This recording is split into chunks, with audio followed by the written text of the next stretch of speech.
infinity and beyond!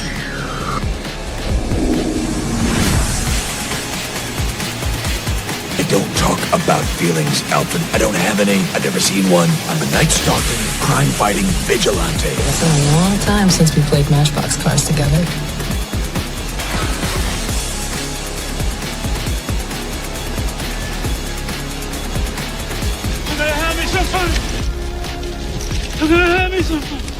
Are you playing in the bathtub with your little dog?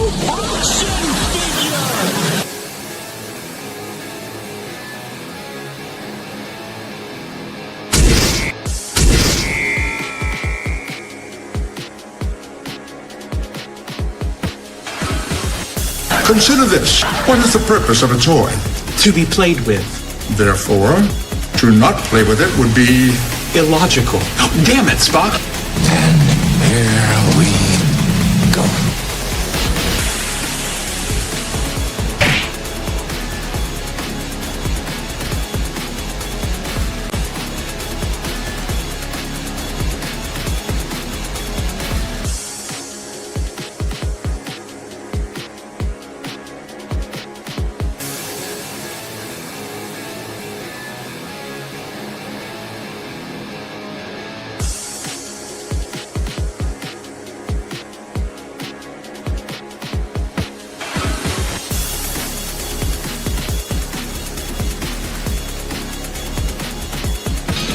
You can do it, Wonder Wheel.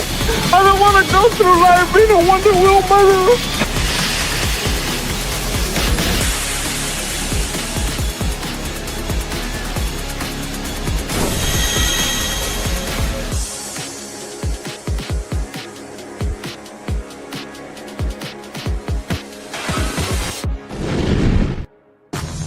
Home again, diggity dip. Good evening, Dad. Evening, fellas. No, I don't want to do that. You're going to have a great time. No. You might meet some new people. No. And even make some new friends. No. Hey everybody, what's going on? And welcome to another Plastic Junkie show. We're going to have some fun tonight. And before we start off, though, there was another loss, another one. The losses just seem to keep piling up. And this time we lost another amazing voice for entertainment. Another one, it was like this just in the past week or so. Dolly Parton, Tim Curry, and now this guy. Dinobots, destroy Devastator. Me, Grimlock, love challenge. Megatron must be stopped, no matter the cost.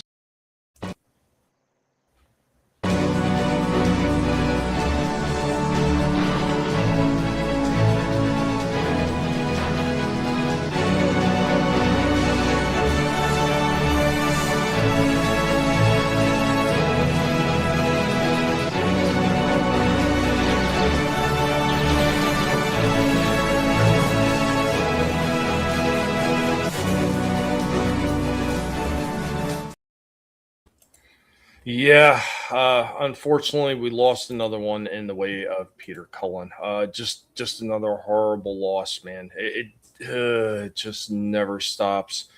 I got a few of these I already played. I was on a little earlier with Pacific 414 with Mike over there and Baron Ormond-Tog, and we were talking about Peter Cullen and his amazing contribution that he has made to entertainment over the years. It doesn't just stop with Eeyore. It doesn't stop with Optimus Prime. He did vocal effects for the Predator. He did voice work and sound effects for the original Gremlins movies. He worked on Sectors, Visionaries. He was the voice of the Mario and Donkey Kong from 83 to 84. He did the cartoon version of the Dukes, Mr. T, Smurfs, Snorks, Dragon Lair, Heathcliff and the Cadillac Cats. He did Pound Puppies, Rainbow Bright, My Little Pony, DuckTales, The Jetsons, TMNT. He did Alvin and the Chipmunks. He did work for Invincible, Dungeons and Dragons, Dino Riders, Sectors, GoBots, The Real Ghostbusters, Chippendales Rescue, Scooby-Doo, and Scrappy-Doo and Scooby-Doo and Scrappy-Doo Puppy Hour. He did the original Knight Rider. He did Car from the original Knight Rider. He did Voltron for both the Lion Force and for the vehicle Voltron. He did G.I. Joe, Nemesis Enforcer, Airborne, and Xandar.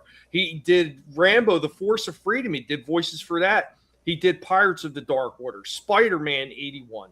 And he did Saber Rider and the Star Sheriffs. This guy had such an amazing career and did so many different voices and contributions to entertainment that it's absolutely amazing. And as I was telling Mike and Baron, like, thank God that they recognized this guy before he passed away. His contributions were just amazing. So I got one more little short thing I'm going to play now, and Mike was kind enough to play this over on his channel. Thank you, Mike, Pacific 414. One little extra short that I'm going to show right now, something that he showed over there, and of course this is for Peter Cullen, and I'm going to drop a few of these through the show. I only brought a few, but here we go. We are the Guinea Pig Collective. All will be assimilated.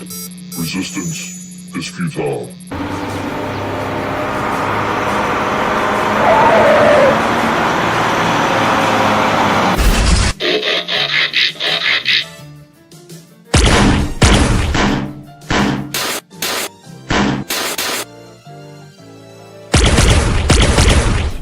Till all are one. And yeah, with that, we say goodbye to Peter Cullen. And I want to say real quick before I drop everything on the panel, I want to say hi to all the guys out there in the chat. First one in the house, Chaos Hoy. How are you and the pigs doing? Yeah, but the rest of the pigs, minus of course Indy, who passed away. All the other pigs are doing well. Barnes is taken well to. Yes, I am announcing not the name, but I am announcing new pig. Because Barnes was very sad after Indy passed. So, yes, we have a new pig, a younger pig that Barnes is hopefully going to be showing the ropes for and teach them the ways of the piggy. I really don't know who's making all the noise, but I'm muting everybody. What's going on, Gap? Hey, Tommy, Vinnie, Cass. Hey, what's going on, buddy? Get your plastic fix here, you junkies. Yeah, right. I hear you. I hear you. Yeah, we already got to that. Doing great.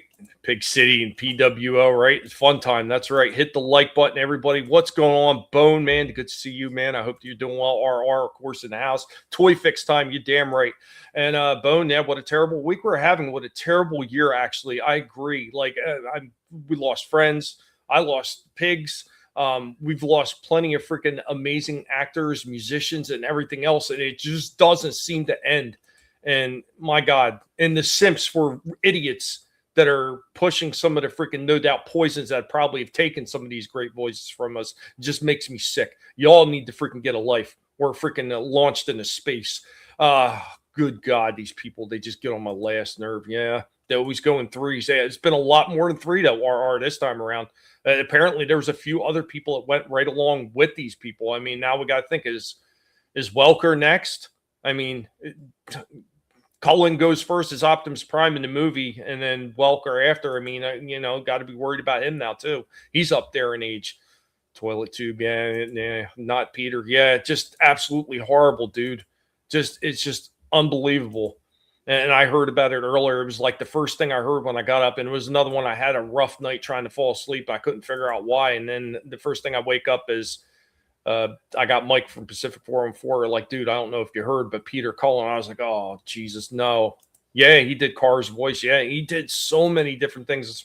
I gave a small listing of everything did, and there was more than that. And Mike went over a lot of the other stuff he's done. But, man, just an amazing career that man had. And I was so happy that I seen the 40th that they did for the cartoon series in theaters, and they had the live reading between him and Welker and some of the other people that were still alive doing the cast. Like, that was just absolutely amazing. Like Mike and I had talked about, they should do something in memoriam for Peter Cullen, a special release of the figure, a toy, and Godzillionaire said, well, maybe they should do like they did with the G.I. Joe and have a 3 3/4 G.I. Joe style action figure of Peter Cullen, along with another release of an Optimus Prime figure that like that is not bad. Or at the very least, they could do another Missing Link for Peter Cullen, a special Optimus Prime for him, and the little Diaclone pilot that comes is Peter Cullen and is named Peter Cullen, and maybe do an Ironhide one as well since he voiced Ironhide.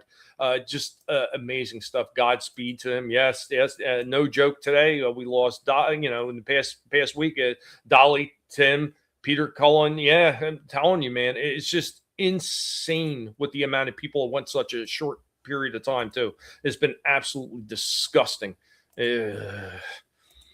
Yeah, until that day, until R1, rest in peace, Peter Cullen. Guys, thank you for being here. And I know it's starting off on a bit of a sour note, but we're going to pick it up and we're going to have some fun because that is exactly what we do here for the toy show.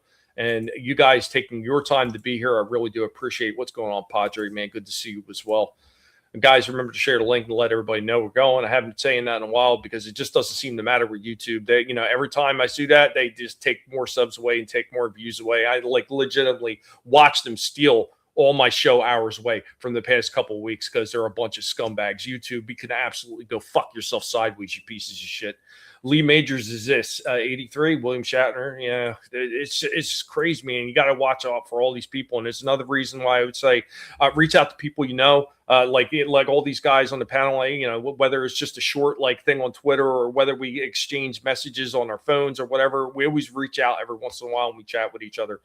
Yeah, sometimes we may look like we're being bastards to each other, but we're not, man. We watch out for each other and we always say hi. Do that with everybody as well, because you just never know when it might be too late to be able to say some kind words to somebody you've known forever, because you just don't know what's around the corner. And like the crazy shit we've seen in the past week, it really is just like, hey, yeah, some of these people are older, but a lot of these people have ways to live the best and healthiest lives that they possibly can, and they're still being taken left and right. So yeah, you just never know. He was 80. It's a bummer if you're a fan, but it's easily believable. Yeah, Peter Cullen was 85, and the Dolly Parton and Tim Curry were right around that 80 mark. But I mean, shit. Once again, I've had my father. My father went right around 80. I think he had just turned 80, or he was about to turn 80, and he went. But I have my one uncle who was kind enough to help me out when my father passed when I was staying up north and let me stay with him. He's closer, or he already passed 90 already. And it's like, damn, it's like you just never know who's going to wind up going out a little bit earlier. But people freaking out about 80-year-olds, yeah, but once again, a lot of people live way past that. It's just weird how it happens in bunches like that too. Never thought about how old he was. He lived a long and full life. He absolutely did. And he absolutely respected all the fans that, appreciated what he did. And that was, I think, one of the things that made Peter Cullen really special. Like he didn't give people a bunch of flack. He showed up to the cons and he appreciated everybody that came to see him. And, it's a bit of a rarity these days, especially when you get these Halloween jackasses that want to do nothing but talk down to you and preach to you how you're doing everything wrong in your life. Like, really, scumbag? You're sitting where you are because of people like me. So please, absolutely go fuck yourself sideways. Unfortunately, us regular folks don't have enough money to extend our life by eating healthy. Yeah, I'm having that problem now. But, I mean, there are ways to kind of get around it. I mean, you just do the best you can. And there's ways around it. He had a good run. He definitely had a good run. Yeah. The young actress is kind of weird. Yeah, and that's the thing, too. We've seen some younger ones go. But with that, guys, once again, thank you all for being here. And, of course, we're going to invite up our panel, and they're going to let you know what they got going on as well. And what's going on to my panel of misfits and miscreants, Vinnieart, Shifty Gizm, and the superfan Adam Shawhan with the Autobot symbol hat on. Very nice beanie, sir. How are you all doing? Take it in any order you want. I don't care. Hello, everyone. And yes, man, rest in peace, Peter. And like you were saying, man, he really respected the fans. He had no idea. It was really, I think, Frank Walker who got him to do the conventions. And then he absolutely loved it. And you could tell any interactions that any fan had with him, they all say the same thing, man. He was a gentleman. He was a kind man. People were living by his words, not just by the voices that he did in the cartoons, but just meeting the guy and hearing from him and his stories and everything. It's awesome. So when you have a good guy like that who really affected so many people, and let's face it, I mean, he's the voice of so many heroes as we were growing up and everything. Like, that's huge. And, Optimus, yeah, that character is an icon. You know what I mean? So, and it's his voice. No one else. I mean, yeah, there's been a couple people that try to do, you know, they hired for different jobs, but it's his voice that we hear whenever we're reading the comic books or just in our heads, you know, those words. But yeah, man, that's something that we brought, you know, Mike had brought up too, is he influenced almost everybody after, well, just about. I mean, there was a few people that didn't try to, but he influenced almost every other actor that came after him trying to do the Optimus Prime voice. It was definitely a huge influence of what he did because they knew how important it was to try to make that connection with the fans. Yep. Yeah, it was the story too. Like when he went to go, he went to go do the audition. And he had a couple of things in mind. He wanted to do John Wayne or whatever. And his brother's like, when he told him like what he's doing, he's like, "What? What do you mean you're going to be playing a semi truck?" Like, and he explained it to him. He's like, "Oh, well, like just be strong enough that you could be soft." Yeah. Basically, he said, you know, be a real hero. Yep. Don't be strong, but know how to be gentle as well. Yep. And that was something he absolutely embodied that in everything he did. And what's going on, Happy Dinosaur? Good to see you.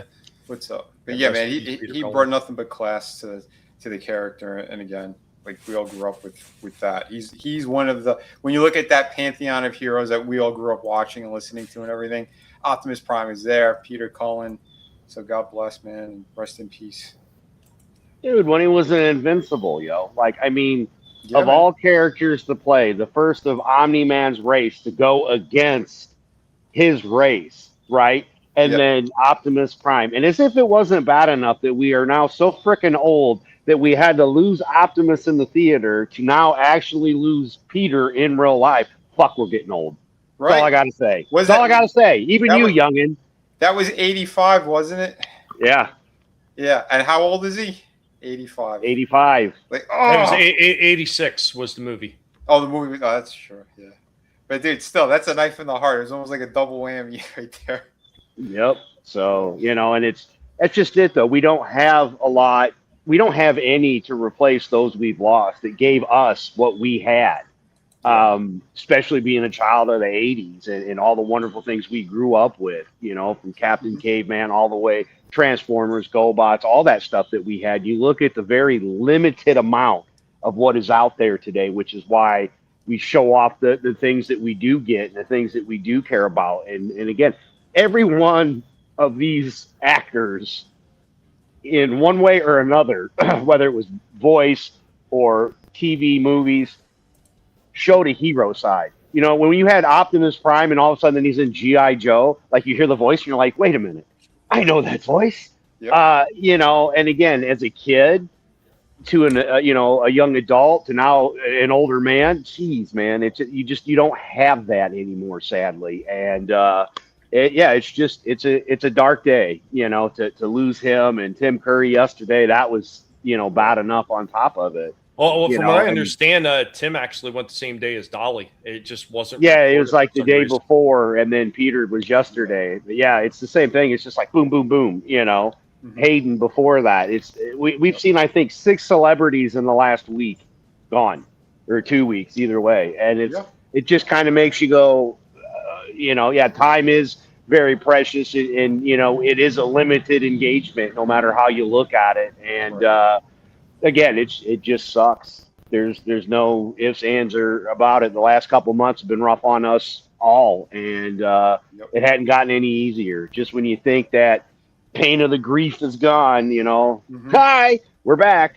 But hey, we're here with toys to have fun, so But yeah, glad to be here. Yep.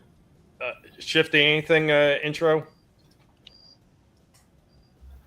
Yeah, huge loss. He was one of the greats. I think you look back at our generation, there was 2 standout voices above everybody else. It was him and James Earl Jones, and for him to be on that level as the freaking Darth Vader, that's really saying something, because he and Optimus was such a standout character for our generation. He's just, some people don't get it. The younger kids like, oh, he's just a cartoon character. He's just, a truck. No, he's more than that. Just truly iconic character of our generation, and I think a lot of people don't.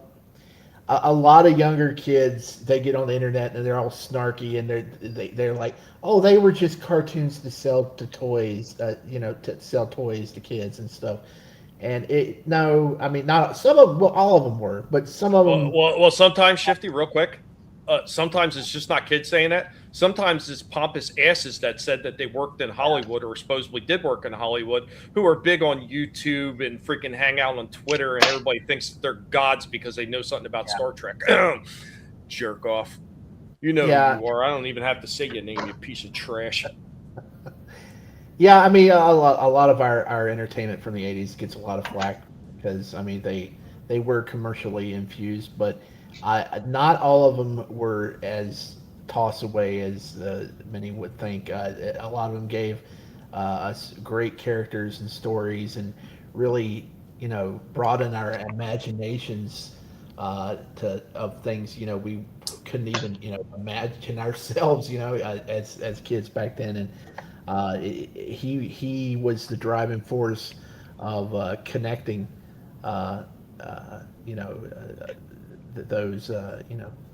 those imaginations and storylines with his voice, and he was just great. Optimus is just a great character, great voice actor. He's going to be missed. I mean, so many cartoons, you going down the list. I didn't know that he was actually Monterey Jack in the first season of Chip 'n Dale's Rescue Rangers. He was also in the real Ghostbusters too. Yep. Along with so many other, I gave a list like TMNT. I mean, Alvin and the Chipmunks, the Jetsons, DuckTales, My Little Pony, Pound Puppies, Rainbow Bright. And the list, like GoBots. Like, he worked for the opposition of Transformers too. So. I just think a lot of voice actors don't get the true credit that they deserve, and like you said, it's good that they gave him a spotlight here recently before he passed, and that's good. Hopefully, they continue to do that stuff too, and maybe go back and spotlight some of the guys that died, long time ago, like Chris Latta, who voiced, of course, Cobra Commander and stuff. And Frank Welker needs a good spotlight for him too at some point if they haven't already done it. And Michael Bell, man. Yeah, huge loss this week. The last couple of weeks has been tough, from Cooter to Hayden. Hayden, man, she had a rough time, and Dolly, of course, this week, and Tim Curry. Yeah, it's the hits keep coming. This year has kind of been tough. For losses, but hopefully it eases up in the last few months we have this year. Hopefully, man. Appreciate it, Shifty, Adam, Vinnie. Soul Assassin. Yeah, I had mentioned that earlier too, along with Gremlins too. Like, everybody forgets about the other stuff they did. Yep. And like, everybody had their things that they wanted to say. Happy Dinosaur, Peter Cullen, Death Meat. That scene hit stronger in my opinion. Yeah. And it's just, that's why I was like, man, poor Frank. I mean. But it is weird. Optimus Prime goes first in the movie, and Peter Cullen goes first in real life. It's just life imitating art. It's just very odd. Remember the passing of time and mortality. Nobody's ever really gone. Play an album, movie, or DVD or cartoon in the series, and they'll be there. Yeah, absolutely. And I got my ticket for the movie, the '86 movie. And I tell you what, we're talking about over on Pacific 414. They better put some kind of freaking in memoriam for Cullen. They better. Or you're going to be reading a Florida man goes crazy. People in theater lose toes because of a guinea pig stampede. It'll be a mess. What's the release date again? September 17th through the 21st. Oh, they got time to. Yeah, they still got time, but I'm hoping they will. But I really would like them also to see them do some kind of memorial figure release for Peter Cullen, and the sale of the figure, every sale of every figure, a little bit get donated to Peter Cullen's biggest charity that he gave to. We're start a brand new one, some kind of thing for Peter Cullen to help people out. Do the right thing, Hasbro. I mean, you do the wrong thing so often. It's time to do the right thing. At least we still got Frank Welker, yeah, but that's he's getting up there too. I mean, Our bodies may be temporary, but soul is immortal. Yeah, agreed. And Optus Iconic, that 90 Kids on myself, you know who he was, even though we never seen a cartoon. Would you want Shifty to say, Shifty? We've got a lot of heroes from our childhood. It's getting up there in years, and we may have a rough couple of we're going to have some rough times here in the future because Harrison Ford getting up there, Patrick Stewart, William Shatner, eventually, time's gonna run out, but we need to always look back on their careers fondly because they gave us so many years of enjoyment and entertainment, and it just sucks every time one passes. Agreed. One thing that Mike had mentioned on his show too, and Baron as well, is the reason it seems to even hit harder than you would normally think it would is the fact that there doesn't seem to be anybody stepping up to fill the shoes of all these people that we're losing. It definitely does seem to be a void of like talent jumping up. But once again, rest in peace, Peter Cullen. Guys, thank you for being here, for putting up with the somber part of the intro for this. But I mean, somebody is a huge Transformer fan, like before it was even Transformers. I had to stop on Mike's when he let me know, and I was like, dude, I want to be there 100%, and I knew I was going to have to open up this show with something for Peter as well. Thank you, Mr. Cullen, for everything you're doing to his family and his friends and other people that work with him. Knew him very well, like Frank Welker. God bless all of you, and thank you for everything that you've given, along with your time, for everything that we so much love, that it has been a huge part of our lives. Is the reason why a lot of us still collect certain figures from certain franchises, because the amazing people that make all those characters come to life. If it wasn't for them, they might not have never happened the way it did. But it's going to get changed because the Optimus thing, possibly. They've already announced it, and I seen Fanzine they got a steelbook version of it, and they're putting that same poster with the Dead Prime on the cover. I think it's a little bit tasteless in a way, but kind of whatever. I mean, I'm not that upset about it, but they just did one 5 years ago. They really need to do another one. Like I hope they ain't thinking about doing a 45th and then the 50th. Like, let's give it a little bit of space to breathe at this point, gentlemen. I've talked about it quite a few times. Happy, I've mentioned it. I don't like Harrison Ford, so I don't care. I get it. He's said some questionable. There's a lot of people that said questionable shit, but there's a lot more people that are a lot more irritating than Ford. So I'm not gonna say anything bad about the guy. But with that out of the way, I'm gonna get started, and we're gonna start talking about some toys. And I'm gonna start off. I would start off with a live show off. I'm going to hold off on that for a minute. I'm going to start off with a toy show off. Now, this is something that Padre, if he's still hanging around, he might be able to appreciate this. So it's going to be a toy show off, and after that, there's going to be one more thing that's in association with it, because there just wasn't enough room to put it all in one video. Guys, I hope you like this show off. Here we go. We are the Guinea Pig Collective. All will be assimilated. Resistance is futile.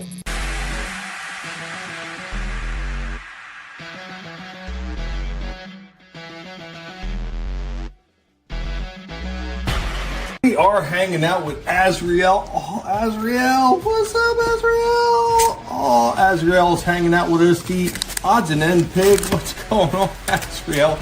Oh, Azrael's here, and we're going to take a quick look at some Hot Wheels. Oh, got a couple cars right here. We got the Custom Auto, and we got the 70 Dodge Hemi Challenger. Now, both of these cars I actually have a few of, and the reason we're going to be taking a look at these guys, Azrael, you want to take a look at those cars, is because we got something else to show off as well. Now, we picked these up at the old Dollar Tree. So, what's up, Azrael? So we got the track builder set. So this one comes with like a little launcher right there. Each one of these comes with a couple pieces of track. And it has these little clip pieces that snap everything together. And you also picked up just some plain track. Now the plain track for, I think it's only like $1.25. You get 4 pieces of track in this one. So you can actually build a pretty big racing setup for less than $10. I mean, granted, it's not the greatest in the world, but this is going to be more than suffice to be able to race some cars. So, yeah, that's what we're going to do. We're going to put this together. We're going to race some cars. Aren't we, Azrael? Oh, big time. Real quick, I'm going to show that off. These all work exactly the same, so just doing this on one of these is pretty much going to show you how simple these all are. That's it. And it's the same thing on this side. You just kind of line that up in the back right there. Just kind of line that up. Boom, push it in. That's it. I mean, you might have to push these up because some of these are not cut properly, but big deal. For $1.25, who cares? And same thing with this. It just kind of lines up in the back and just snaps in. And that is it. Simple as that. So let's race a few of these things.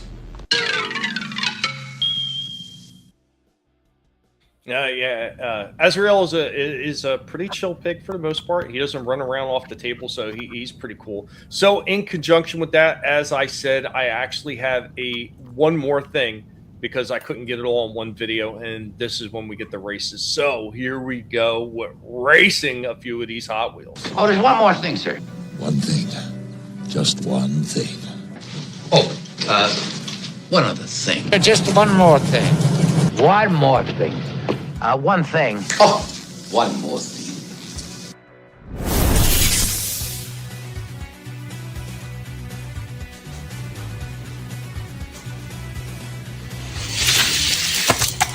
So our winner of the last race was the Otto. So we're going to try the old Erdl General Lee. Yeah, this one is stripped down to paint, but we're going to race these two and see what happens. So the Otto won again. That Erdl General Lee had nothing on this car. So we're going to step back. 1988. Yeah, we have this old Peterbilt from 1988. It's still partially sealed on there. So, yeah, we're going to open this one up from 1988, and we're going to race this against the Otto. Let's see if an older Hot Wheels car has anything on the newer ones. I wonder how many people are screaming, no, it wasn't a whole package, but it was sealed. I don't care. Here we go. We're going to race it. And while the Otto didn't get all the way down the track this time because the track got shifted and he got kind of caught, he still won. This guy was so freaking heavy that the track collapsed. He was not going to win that race anyway. His takeoff was nowhere near as fast as the other one. So older Hot Wheels, maybe not necessarily always faster.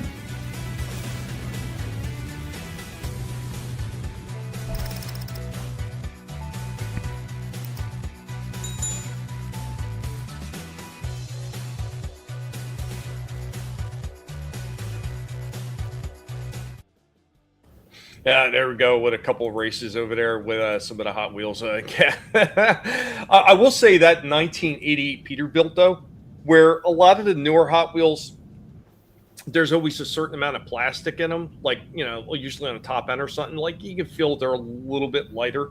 That damn thing was like hardcore die cast almost through and through, like the whole top and bottom, like heavy die cast on that Peterbilt. And that's why it made the track collapse.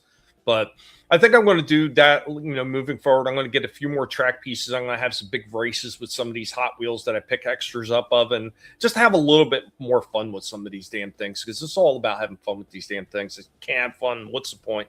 So maybe I'll find a few older ones at some flea markets, man. Get some older sealed ones and just, you know, open them up and watch people lose their minds, hopefully. I'd rather take my dad's belt and my mom whooping me the Hot Wheels track with the old ones and the brown ones. Yeah, like those things were freaking hardcore, man. But like I said, these things is $1.25 for these tracks at the Dollar Tree, so can't beat that. Man, it's nothing wrong with that. catch Tommy's latest video. Appreciate that, Soul Assassin. Yeah, YouTube has just been playing the games with me again, man. They stripped about a good 5 or 6 subs away, and they scrubbed about 16 plus hours right off my channel before I ever got them. Yeah, thanks a lot, YouTube. Cocksmokers. Wow. Well, old truckers never die. At least you're not Shadow Man. Well, I mean, they might as well at this point. I mean, the way they keep playing these games. I mean, they've been doing it for years, but this time it was extremely blatant. It was extremely blatant. I'm just talking about one live stream was over 16 hours. It's not including the other live streams that I had that had a bunch of hours on them too. Yeah, they took all of it away. It never hit my channel. They're like, oh yeah, we're gonna up that. What as soon as somebody watches it, we're giving you that watch and we're giving you that time. They stripped it all. They even stripped some of the. I literally watch them strip watches away on one of my videos. Like it was like 50 some odd, and then it scaled back to 49 like a day later. I was like, oh yeah, I'm getting all my watches and watch hours, you cocksuckers. Yeah, man, Right. fuck you. Old truckers never died. They just get a new Peterbilt. My dad had that bumper sticker. Nice. Yeah, YouTube and X, they've been jerks here lately. It's been absolutely freaking asinine, some of the shit that they're pulling. But good God. While we're waiting for Vinnie to get back, I might as well go ahead and get started. Love those Hot Wheels you showed me. Nice. Yeah, I'm glad you like them. Happy. Yeah, I got a bunch more that I'm going to be racing like in the coming weeks and everything like that. So this is not going to be one and only time I'm going to race with you. I might not do it every single week, but I definitely got extras to some of these cars. So I'm definitely going to race them and have some fun with it. Maybe I would love to get some better track to set it up with. But when I was checking at the stores, they didn't really have much. You know, at least nothing that's buildable like that. They got the ones that are already pre-built. And I was like, I don't want something small. I want something that's going to be a little bigger that I can have some fun with. YouTube's been caught adding channels to people's accounts. Yeah, wait one day and find a channel or two you have no clue about and have to manually unsub from them. Yeah, all right. They love unsubbing people too. But like, you know, I can't even tell you how many times I've been unsubbed from people's channels. And it's just like, are you kidding me? I had that discussion with Canadian Spider-Man. I wound up being his 500 sub after I was something like his 50th sub originally. But go ahead. Actually, in some of those cases, I found out because I thought that happened to me too. But sometimes I don't know how they do it, and I don't know how this is allowed. But sometimes people will give their accounts to somebody else, and they'll totally rename it, and it'll pop up in your feed, and you're like, well, wait, how did I sub to this? I've asked before, and they say, oh, well, this was the old account. We totally took over and changed the name and all this stuff. And I'm like, okay, that's weird that you're allowed to do that. I don't know. That's just kooky. I'm still happy I got more miniatures and a new paintbrush. Awesome. What's going on, Captain Fandom Nerd? What's up, buddy? How you doing? Thanks for joining us. If you didn't hear, we lost Peter Cullen, but with that, Scrambles, what's going on, Scrambles, man? Good to see you, brother. Hope that you're doing well. Well, with that out of the way, of course, as always, we're doing a new thing here. I'm not just showing the videos off. We're doing live unboxing. So go ahead and Oh, you got one too? Yeah. Oh, nice. Well, here, I'm going to get started with mine. I got the one. Whether or not I need to do another one, I don't know if I will. But what are we looking at? Oh, shit. Teenage Mutant Ninja Turtles. Oh, hell. Off with G.I. Joe. We got Buzzer Rocksteady, man. Dude, this thing, it looks amazing. Like, this thing just looks killer. So we are going to open this bad boy up right here, right now. We're going to check this damn thing out. Yeah, they actually got those. Yeah, they got those at Walmart now too, but they're in 2-packs. Really? Yeah, like they got the Krang, Destro, and the Donatello. Who's he playing? Donatello? No, wait a minute. Was it Mainframe? Donatello. Yeah, Donatello. Yeah. There's 2 different sets right now, and I guess later on they'll bring the other 2 out. Well, I seen in mine, they had just like a lot of individual ones. So I didn't see anything at Target where it was double, packed. Yeah, sets. those are exclusive to Walmart. Well, I don't know if you've seen it. They also are doing like the old school Playmates type style figures, and they're doing they're doing like the All Striker, and they got that one helicopter and everything. There it is. And they look pretty cool as well, but yeah, I can only get so many things. I don't have an unlimited budget. Also, keep your eye out because Walmart is doing that collector kiosk again, like they did last year, where they have all the Hasbro and like Mattel stuff. So it wasn't in all stores last year, but they may be widening it this year. So keep your eyes out. He's in there pretty good. There we go with Rocksteady, or was it Rocksteady? Let's see, he's got the turn air at the ankle. There's no rockers in there. That's a bit of a shame. He's got a little bit of a knee bend. He's got some movement there in the leg. So the turn as well right there. No waist turn. Oh, that's kind of suck ass. Oh, very little head movement. Oh, that's a shame. This is definitely not. Yeah, but for $15. Yeah, this is true. It's 15. You know, I tell you what, the look of it is excellent though. It does have a phenomenal look. It's got turns at the hands, turns at the elbow, decent movement here in the shoulder. I wish the head moved just a little bit more. There's not much head movement there. And not having rockers is going to suck when you're trying to get them in crazy poses. But, I mean, the legs do turn, so maybe you can do something there. So, let's see. He's got his big buzzer saw.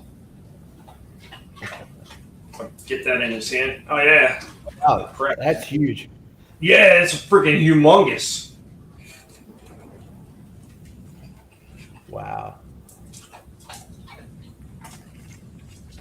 Holy crap. Let me lower that camera a little bit. I think they waited too late to put this crossover out because it's right as they're losing the license. Yeah, they're going to be going under. They're going to be filing bankruptcy at the end of this. Oh, wow. I'm back, guys. You want me to blow that up? Oh, yeah, shit. Yeah, I need to think about that. There you go. Wow. I mean, he looks great. It's just a shame that there's some limitations on the movement. Yeah. But he looks phenomenal. Really, he looks really good. Then he comes with the little hand axe. Oh, shit. I didn't even notice that. Oh, wow. He's got a Cobra symbol branded into his shoulder. Yeah, nice. Hey, Steph, look, you might be able to squish this booty. I don't know. Since you're into squishing booties. I mean, it's a shame he doesn't have a waist turn or anything, but. Oh, there's no waist turn on that? Yeah, there's no waist turn either. There's no rockers in the feet. There's a lot of things that kind of skimp that here. I mean, He's got a great look. He's got decent arm movement and everything, but. Yeah. He doesn't have some of the finer points of articulation that we're so used to with a lot of these other figures. But, I mean, I think the overall look of this thing, and I know my camera is not doing it justice. Oh, it's fine. Like, I don't know if I adjust this lighting. Yeah, it could be just a tad lighter, but yeah, it looks good. I mean, he's definitely like in hand. I'm looking at the amount of detailing work that they got in this thing. Like even the little chrome on the belt buckle right there, the chrome on the glasses right here. Does the hair move? No, it doesn't look like it moves. It looks like it plugs in, but it doesn't seem to move. Lack of head movement on this is sad. The fact that there's no waist turn is sad, and he doesn't have rockers in the feet. Like, if he had those things, even though he's got tiny little legs and everything like that, they would have rockers in the feet, a waist turn, and slightly more head movement. Yeah, I can see this being a lot better. Now, I don't know if they're all going to be like that or it's just him because he's such a big blocky figure, but I'm kind of worried that they're all going to be very similar.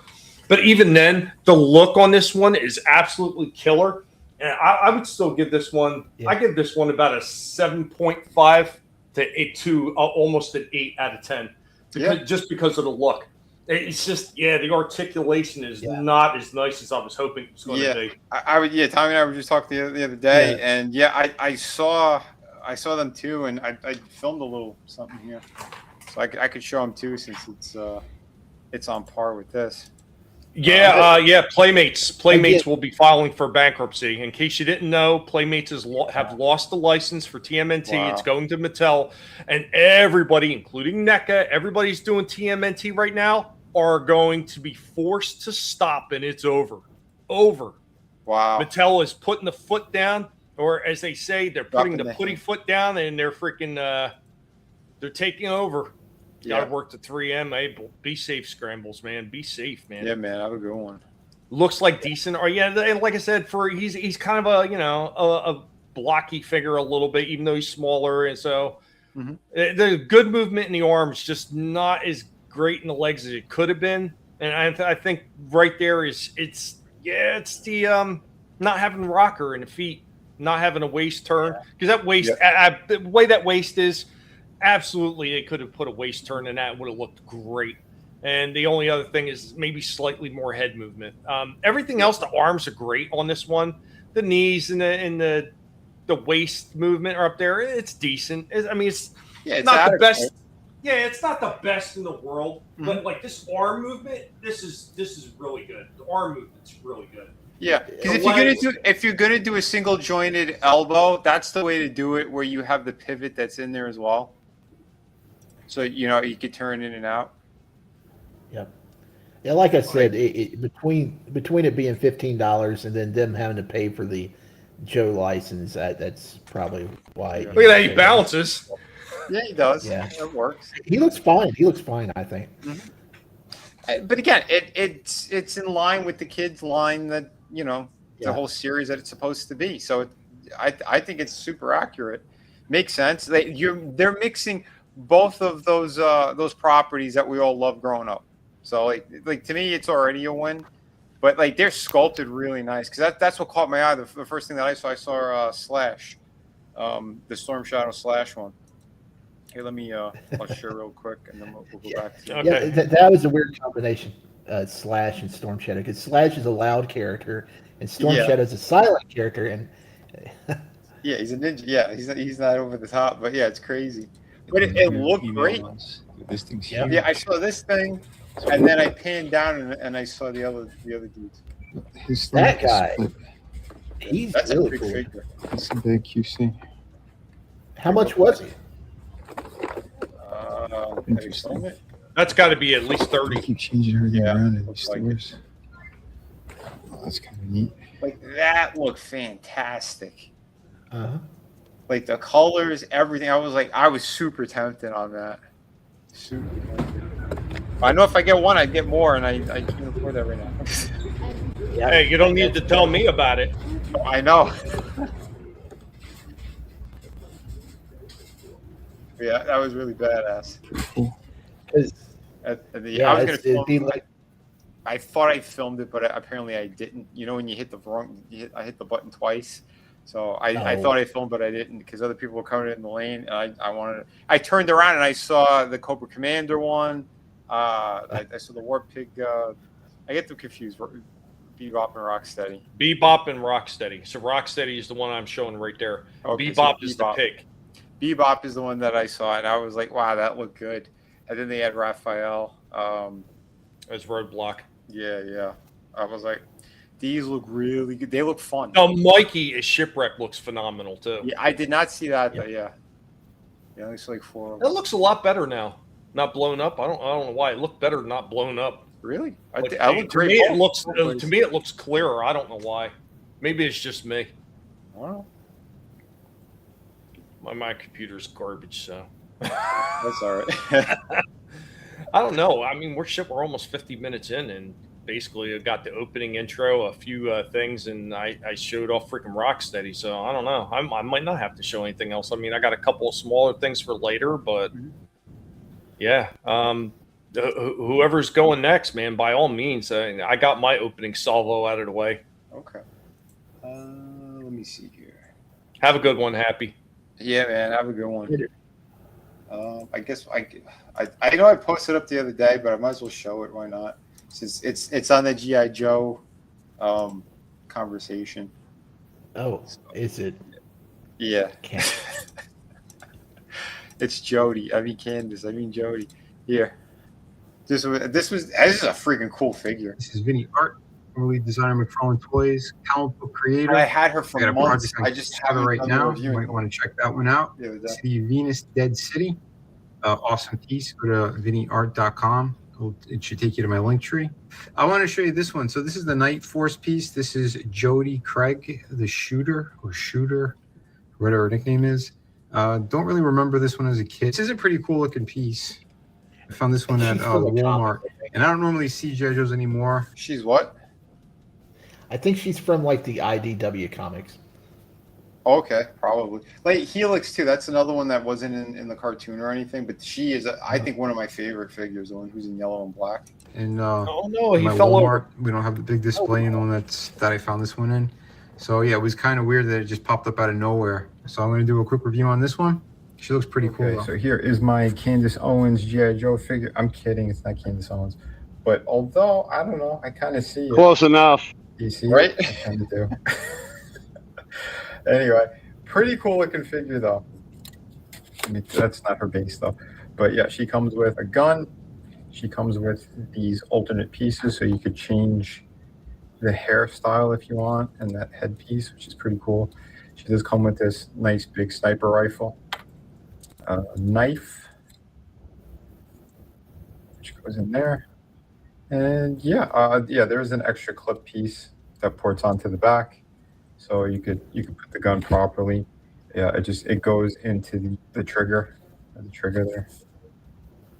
But you can put it multiple ways if you want, depending on how you want to display. So you can do it like that too. I like the option, so that was pretty cool. Not too bad. I think the arms might look a little thin on that side, so be careful if you do end up getting this figure. But yeah, not bad. I mean, the articulation's pretty cool, pretty standard. Good movements. I think the head range could have been a little bit better. But I'll show you the hair swaps or the head. Here we go. Let me take that off. Here's the other head. Or not the other head, I'm sorry. The hair piece is all connected. But that's pretty cool looking too. And here's the other hair piece. So again, I like the choices that they give us here. Not too bad. But overall, I do like her design a lot. Very cool looking. I dig it. Woody looks good. Yeah, they did a nice job with it. So the kid is actually for your form. Yeah, if you do happen to find it, well, good luck. Again, this is a slightly older piece now. Again, I don't even know how the hell Walmart weird. It. Kansas is like, I found Erica's rifle.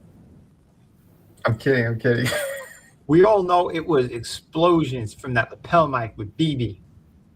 Okay. I mean, never mind. I better shut up before I get myself in trouble. Remember to hit like and subscribe. We're coming at you soon.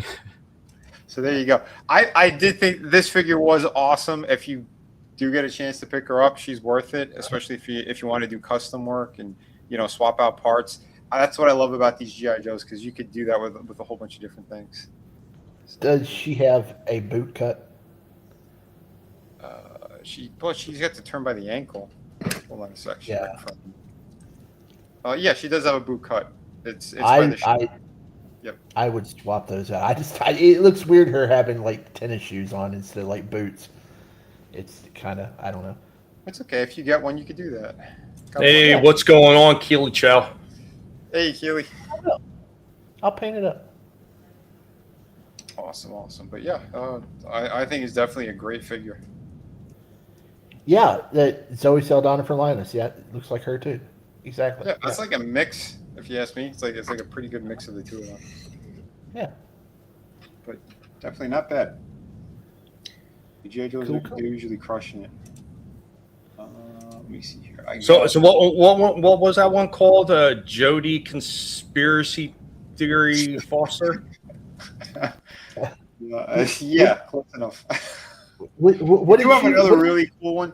I filmed this one a couple of weeks ago. It's been sitting in here, but it's kind of long. So if you guys are down for that one, I can just play that. Yeah, I hear you, Soul Assassin. There's some people that got it, but most people couldn't. I mean, once again, that's Hasbro undercutting everybody that did it with G.I. Joe with that figure. Yeah. They did it with the Starscream figure, and a lot of people are pissed off about that shit.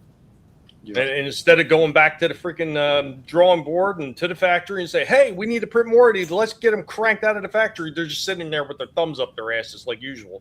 Is it the Shattered Glass one as well that they went short on? I don't know. That one just got dropped. So I'm talking about the what was Studio Series 86, which is now More Than Meets the Eye, the More Than Meets the Eye movie one. Yeah, that's the one they undercut everybody on with the new Seeker mold. Yeah.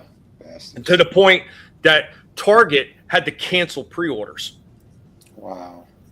Yeah. Dude, they can't help themselves. These companies, I don't know what the hell they're thinking, why they're treating the fans like they are.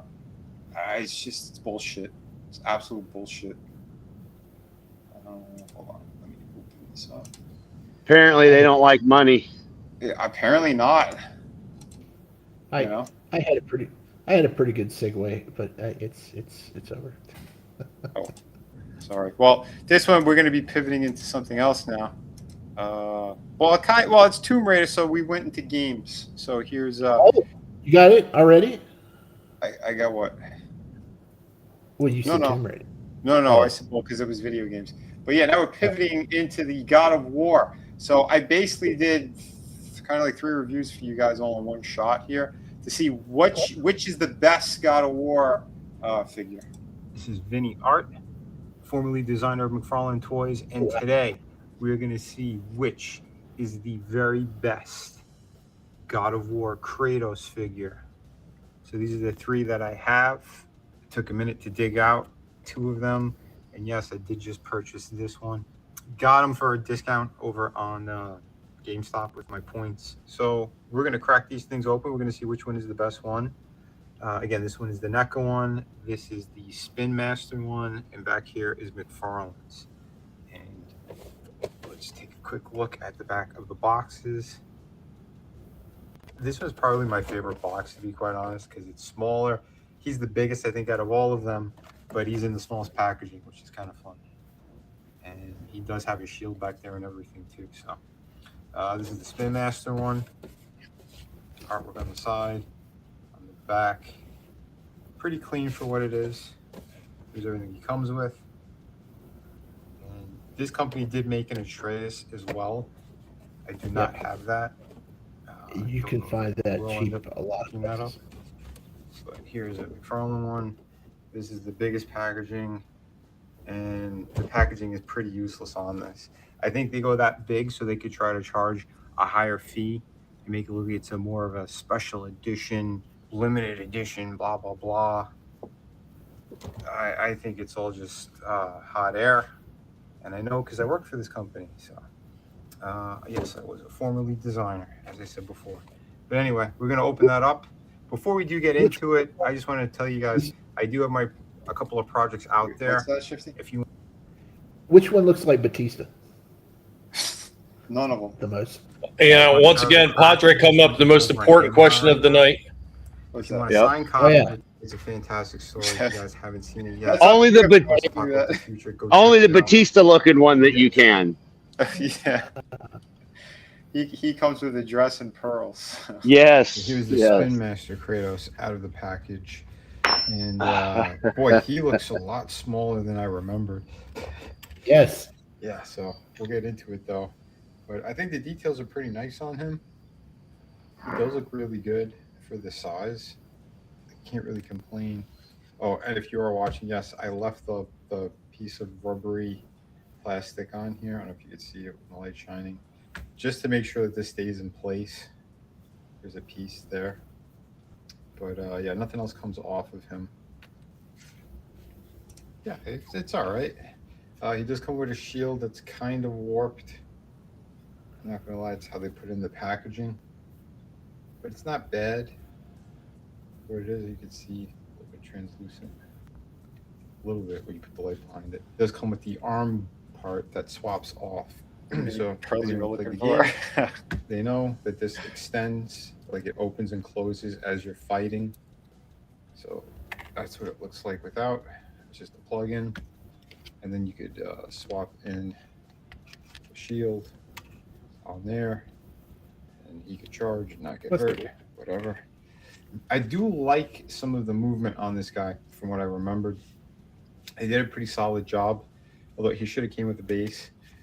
Something to note is that, yeah, they put the pinholes in the front of the foot. I've never seen that done before.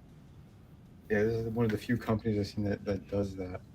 But I do like that he could get both hands on the axe. This axe was a little bit warped. Did someone say, boy? Package.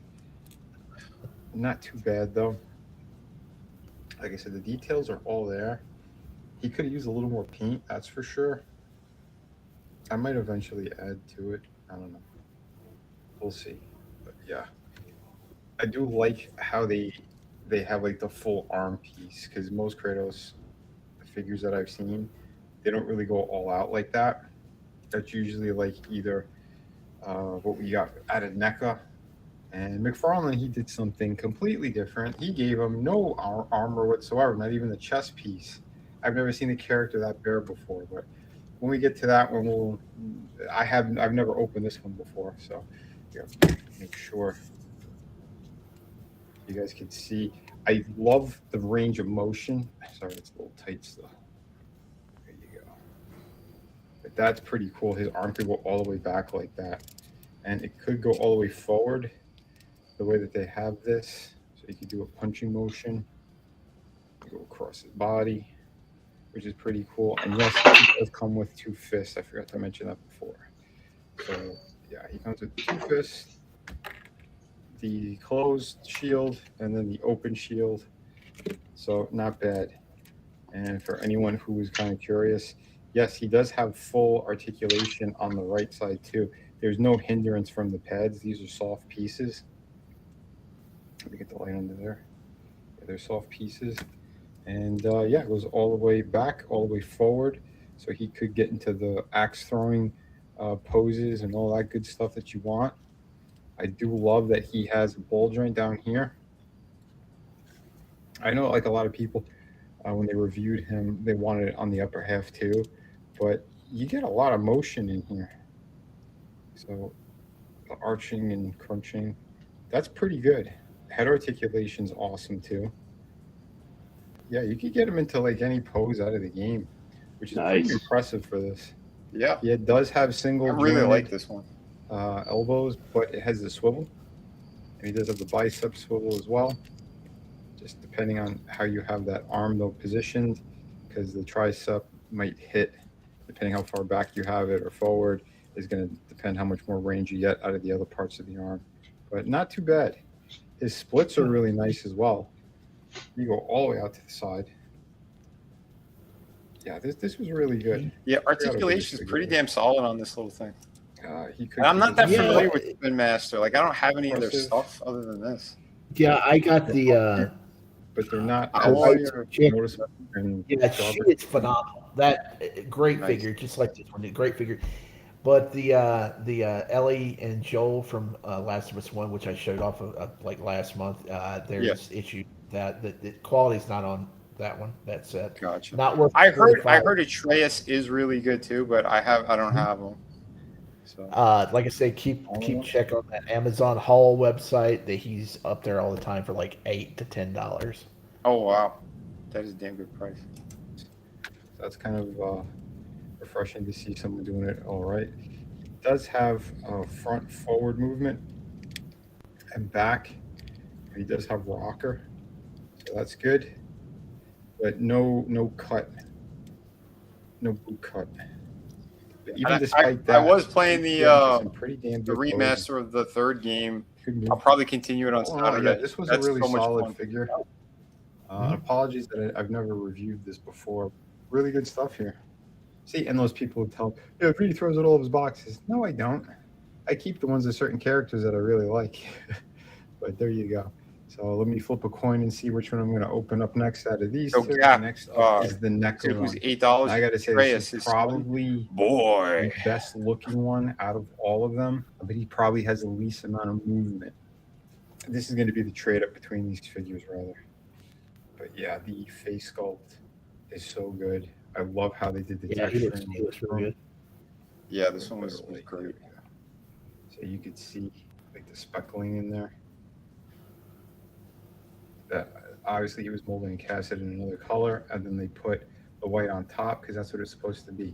For those who don't know, he's wearing the ashes of his family, because that's a tragic story of the character. If you've never played the original games, again, I'm just reviewing the 2018 version. You're welcome. Yep. When he went to the Norse mythology. Yeah, I intend on continuing it, man. He does come with because the that's shield, a lot of fun, much like the other one.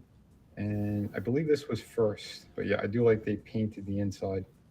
So you see that it's all red. Not bad. One of these pieces comes off and then it plugs into his arm. And he does come with a knife that gets ported in the back here.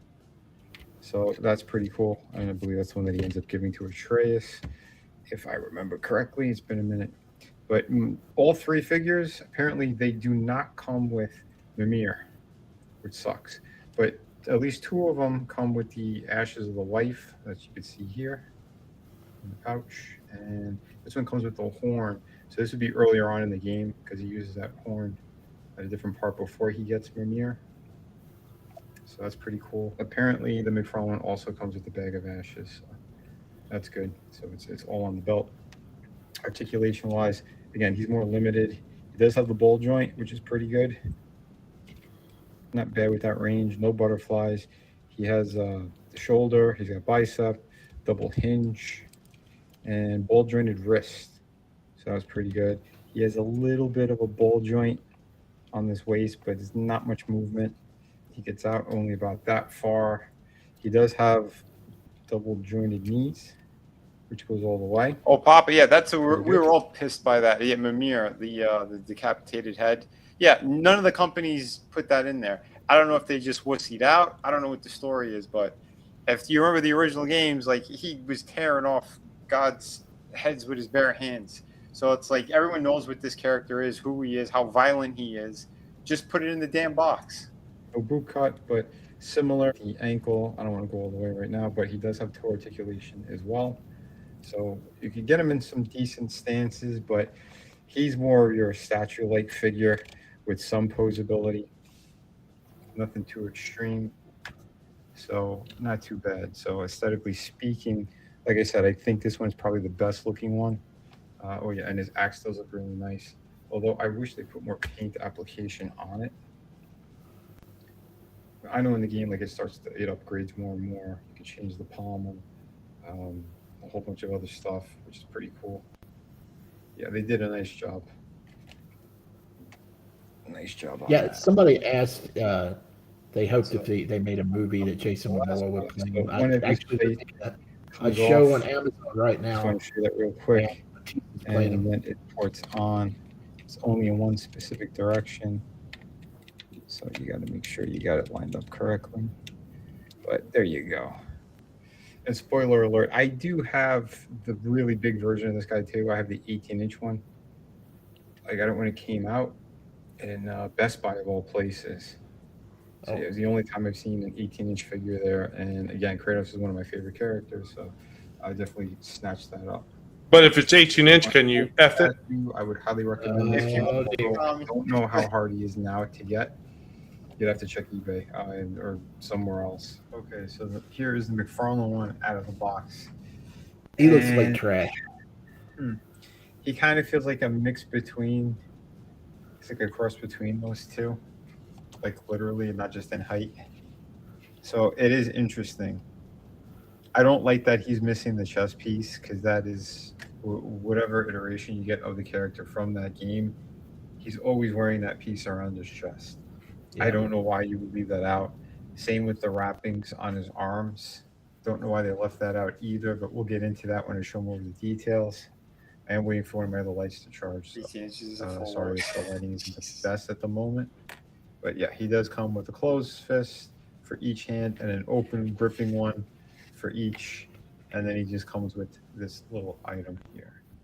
I wasn't aware that you shopped on Temu. Magic Gates or something. I forget it. But it could either clip on the front there or on the back here, which they left the horn out and no Mimir head. So I don't know what they were going for here. This kind of makes almost no sense that he's this bare and this stripped down. The one thing I will say is, yeah, the burn marks from the chains, the Athena blades or the Chaos blades, when it wraps around his forearms in the original games, it's cool that you could still see the scarring from that. Fine, I'll give you kudos on that. But then you should have at least added gauntlets on there, you know, much like the other ones, or wrappings, something that you could remove so you could see it if you wanted to do something like that. The other glaring issue is his skin color. I think this is totally wrong. So if we zoom up a little bit here, there's the ashes that are all over him. He was called the Ghost of Sparta.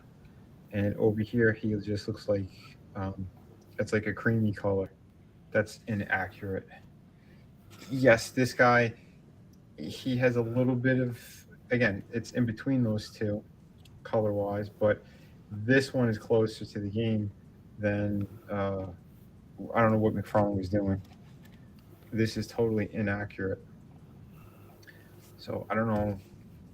It's weird. I don't know who's making these calls over there, but there's a lot of silly mistakes because they don't really care about the product. It's cool we got the license, it's the brand, so that's what's going to sell. Wrong. You need to get things more accurate. Like I would probably add paint on this guy. I do like that his scar is there from on his chest. It goes all the way through to his back from when he was stabbed. I think it was Zeus who did it. Can't remember fully. Again, it's been a while since I played the original games. But aesthetically, he does still look pretty cool.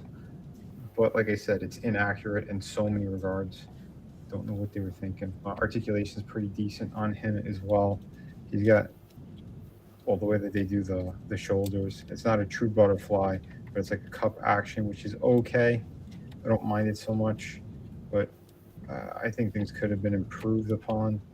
The build and the sculpt is really nice. Head's okay, although he definitely needs the screaming face. Apparently, they locked that behind $60 to $70 elite figure with all the armor, which was a really scummy thing to do to people. He could have at least came with both heads, but nope, they left that out and screwed over fans and try to charge you on bigger packaging, which is really stupid. Other detail-wise, it's like the belts and stuff, pretty neat. Not as good as the NECA one. The NECA one, forget about that skirt piece. Looks incredible what they did. I'm trying to look. This looks bigger than that one. That is so weird. I will say the NECA one, it feels like his head's a little big for his body. It should be looking a little smaller like these two on this side. So here are the three of them together. And it's interesting. I think probably the most fun to play around with would probably be the Spin Master one. That's probably the coolest looking one in regards to sculpt and paint. Like I said, the McFarlane one is somewhere in the middle. Yeah, it's weird. It's very weird. His articulation is like standard, which you would get out of any McFarlane figure. You could get some decent posability for sure, but I'm upset that this does not have like his proper gear and stuff. At least the wrappings are on his arms or something. Like I said, they could have been removable. The whole harness part, that chest part that goes over the shoulder, why is he missing that? Looks like a generic Viking. He always has this, at least from the beginning, even when he doesn't have the wraps or I don't know. There's different looks that he has, but he's never been super bare-chested like that. Not since the original 3 games. I don't know what they were thinking. Kind of like that this one has black pants, even though both of these, I guess to be more accurate, it was more of a dark green kind of kind of color. I think the paint and the wrappings are better on those legs. This is a tough call. You know, if he was bigger, I think I would have easily went with this one. The thing is, his scaling is so bad. Same with Kratos here. So here, I'll show you next to a McFarlane DC figure. Why is Kratos so small? He should have been at least the size of the NECA one. Why is this one so tiny? Again, he wasn't just like a regular little looking. Are you joking? The Joker is like 7'5", guy. It's very, very weird. By the way, this was an early gift from my friend Adam. I'll do a full breakdown on him when I get a chance. But yes, yeah, this one's tricky. I mean, I do have a Bane here, and you can see again, look how much bigger Bane is than Kratos. I don't know what they were thinking, and this is the problem. McFarlane doesn't seem to give a shit about these licenses. That's probably trying to say there's really not that much thought or care put into any of it. You got to pay for pickles. And there's so many sequels coming, spinoffs, all that. You'd think you want the character to be the most accurate and the coolest one. That way people run out and buy them. You make the one that has all the armor, drop behind a $60 to $70 paywall. What for? Why are you going that high on these things? You know, and you stripped this one down as much as you could, and you still tacked on a really big price. So even this one, I believe when he came out, he was only about $24, somewhere around there. He was not that expensive. Why is this thing 35 plus? You know, I'm happy I got my discount and stuff on him, but I still think he was too much money, especially that you stripped him down that much. He only has a change of hands and this little item and the axe, which I don't know if the axe is actually just a remold of the NECA one. It actually might be. It's very possible. Which, if that is the case, that's extra scummy. Because this one is done way better. This almost looks like a bootleg or a knockoff that you'd get from online of like a Marvel figure. Same deal. Like it's just a little bit smaller than the actual official one. That's what this feels like. Yeah, to be clear, this one was not 70. It's the armored one, the one that he has the red armor with all the other shit. Which again, way too pricey. This guy was like $34.99, but I got him on the discount, so I got him somewhere like 27-ish. That's what I was saying. Timu of War. Right, Timu of War. What's going on, Katie? How we doing? So I don't know what games they're playing, but I don't know. Like I said, looks-wise, I'm definitely giving it to NECA. For fun and posability, I'm definitely giving it to Spin Master. I guess the bottom of the list would have to be the McFarlane one. Although still kind of nice, it feels more solid. The NECA ones we know are kind of notorious for certain things breaking, but he's actually been really good. I haven't gone too crazy with posing on him since it is kind of limited, since he doesn't have butterfly joints, and the ab section is what it is because of all the gear that he has on there around the waist. But yeah, I don't know. NECA might win overall, but like I said, for posability and stuff, I'd probably give it a Spin Master. And I do like that his aesthetic is a little bit different than the other two. The problem is he is small, so that's up to you guys. He's maybe the size of a Marvel Legend, and not a very big Marvel Legend. So there you go. For anyone who's trying to figure it out or what you want, gun to the head, maybe we give it to NECA all the way. I do have the 18-inch one. It's packed away. That thing is a beast. It looks incredible.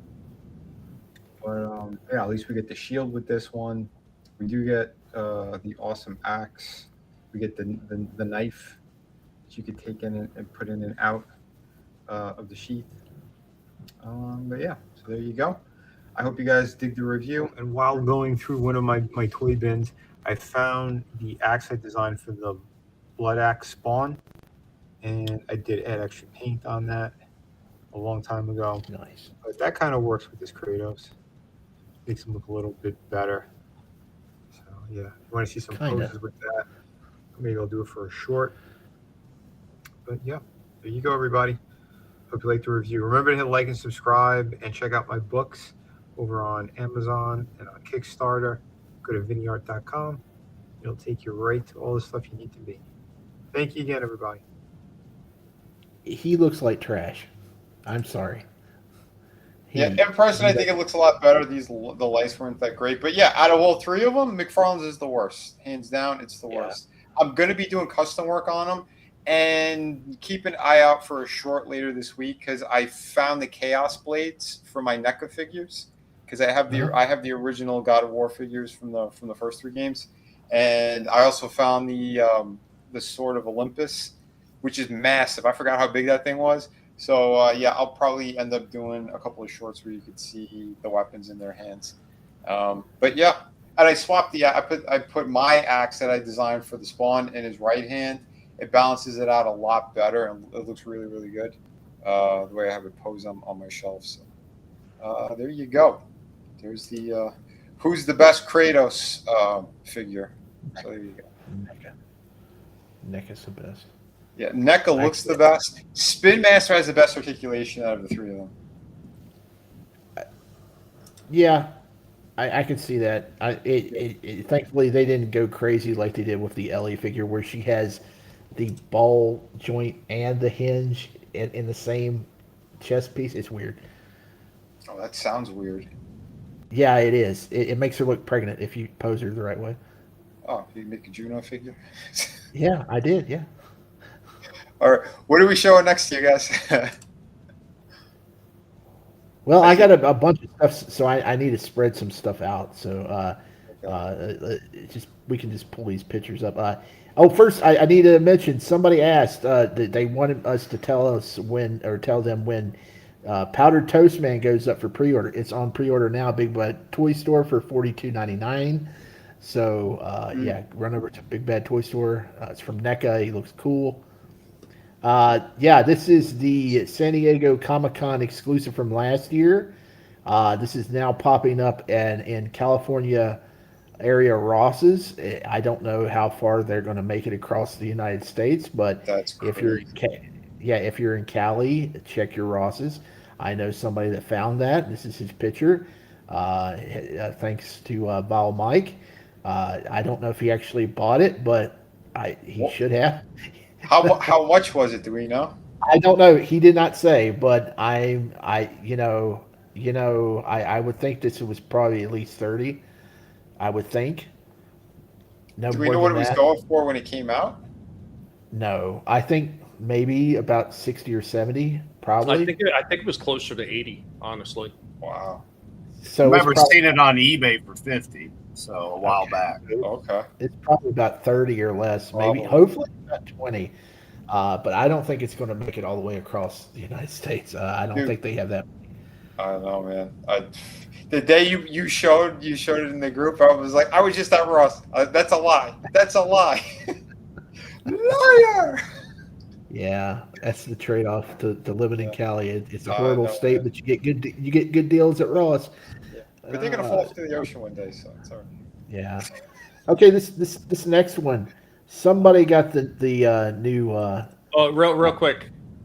So I looked it up. On average cost is $85 usually for that. Was once a man figure. Wow. Holy shit. When I was gonna get it for Slasher, I was watching it on eBay and it was 50. Oh man. Just saying. That's the only reason I know, because that was one of the things I was gonna get him, and then it's Was that an auction? No, that was the buy it now. Oh, okay. Wow. Oh, somebody might have got a yeah. Because they had a remember I got in that Gremlins Greta, and Yeah. she was going for something like $60 at San Diego Comic-Con as an exclusive in her wedding dress. Mm-hmm. And I wound up getting it for $35 to $37 because there was a little bit of damage to the box, and the damage was actually minimum. But you know how anal with some of these like hardcore collectors are like, oh my god, there's like the smallest scratch on the cover of this box, and it lowers it by $30. Yeah, because those collectors, they're gonna put it in the clamshell and get it graded by CGC. They're gonna put it in their own flame. You may laugh at my video coming up because I get that way a little bit, but Yeah. Well, R had an important message, and he says, buy some of Vinnie's original artwork on Whatnot to get your toes nibbled off. I agree. Yeah. We're going to have more tomorrow, by the way. So, yes, tune in, everybody. 9:20. Okay, this other picture. This is the new Batman that I'm going back and forth on if I want to get it or not. I still think he looks fucking weird. But look, it would look a lot better if they would put the right gray on his body. That's the correct gray on Batgirl there. Yep. Why don't they have Batman's correct gray on his body? They went too light. They recycled the fucking what is it, the Nightfall body again. They didn't. And look at the cape. If you would have the exact gray and that cape with the black on the underside of the cape, it would be perfect. Well, if you would correct the neck peg size too, that would be a perfect figure. I like the head. I think because it matches Batgirl. It's got the shading and everything. You know what's wrong with it? And the extra one you probably didn't even notice. The neck is too damn skinny. Because look how big his head looks next to that. Right. That's my complaint. Totally. Yep. Yeah. We see people online. They put the shorter neck peg, and it actually looks pretty good on the body with the shorter neck peg. And McFarlane he's notorious for that because then he has the really short ones on the females, and it looks like they got stumpy little necks. When they correct it and they swap them, that's like, oh, the figure actually looks way better. Actually, that Supergirl that I modded, the first appearance Supergirl, she desperately needs a smaller neck peg because the one they got in there, she's got a giraffe neck. I gotta fix that. It's too long. Swap it with Wonder Woman or Poison Ivy. And there you go. Okay. And you fix both figures. Nice. That's what the problem is with this shit, you know? Well, it's kind of like that Batgirl. Yeah, I mean, is nobody want to talk about the freaking goth extension boots that she's got on? That's just right. Yeah, it's because they reused the original mold from the original Batgirl figure he released like 7 years ago. And it's crazy. I have this Batgirl. It's awesome, but the legs are too long. And that's one of the main reasons. That whole the shins are too long and the thighs are too long. Take a little bit out of both, and then you got a better proportioned figure. Because everything else is great. The upper half's great. The abdomen rotation, the head. The head, probably top 3 of all the McFarlanes he's ever did. That is a perfect head right there. It's got the shading on it. It looks right out of the comic books. It's got the nice hair on it. It doesn't move worth a shit though because of the hair, but it's beautiful. Yeah. I got to move a little bit the head. It ain't that bad. Uh-huh. There are other ones that are way worse where the hair is completely blocking movement, but they do look good together. But yeah, that's the problem. What we got because again, QC issues, and that these people really don't like the properties that they're working on. Because if you have people who actually gave a shit and not just outsourcing to China, because that's what he keeps doing. Stop outsourcing everything to China. Get things right and get people in the office who actually know about these characters. Because it seems like they don't know their asses from their elbows when it comes to most of them. I gotta say, the Chinese manufacturers are better than the Vietnam manufacturers, and that hurts my soul because my aunt's Vietnamese. But you're going to see some issues with some Vietnam-made figures here in this video. I just threw up in the chat. I got problems with my crush. He has a crack problem. Well, you're the one that bought him. I like the figure. I just he's got issues. 1 second. You may want to play it on 1.5, maybe. Maybe if they were all made in America, we would have no problems. I'm just going to play that video. You know what? One of the biggest problems it is with collecting action figures is being too judgmental about the figure you're getting and trying to pick the most perfect one you can, especially if there's a lot of them on hand. I know that a lot of people.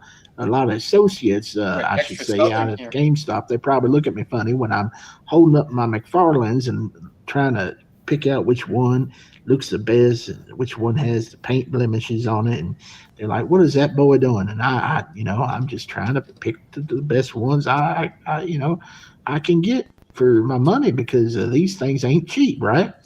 Well, when you get some sent through the mail to you, it's a crapshoot because you don't know which ones they're going to send you. You don't know what they're going to look like till they get in your hands. But, I've had a pretty good track record of getting some good figures through the mail. not too many problems to deal with, especially this figure here. At least I thought. He only got 2 little paint blemishes on him. He looks pretty cool, I thought, and I set him aside. And then the day I was going to put him in my closet, I spotted something there on his neck. Man, my crush has a crack problem. He's got a crack on his neck there because it looks like the glue has deteriorated, or they just didn't manufacture him properly, the chest piece there. So I was like, man, that really sucks. So I pulled him out the package and twisted the head and the arm, and it separated further. And I was like, man, that's pretty concerning.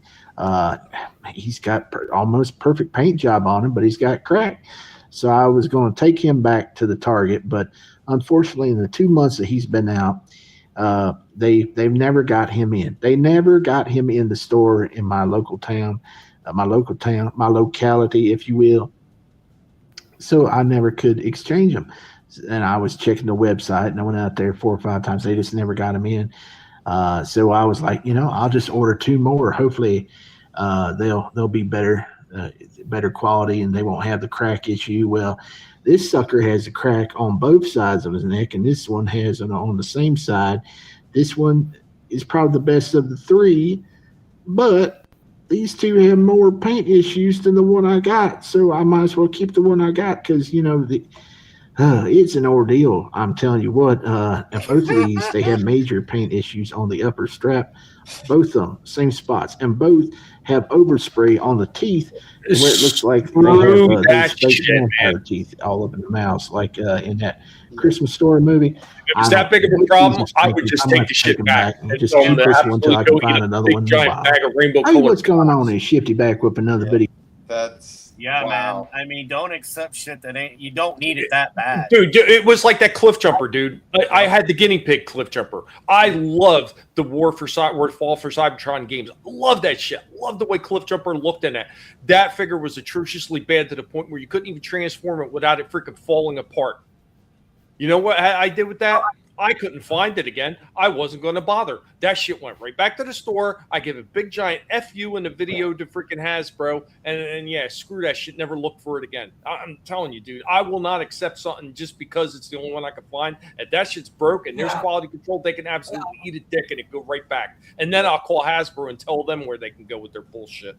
Especially with 3 of them, Tommy. He bought 3 of them and they're all fucked up.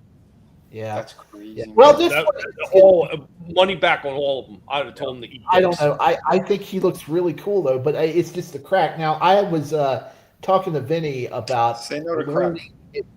Well, we were discussing backstage one night about learning how to get some of that that plaster stuff and start working with that with our figures and figure out how to use that and then paint over it.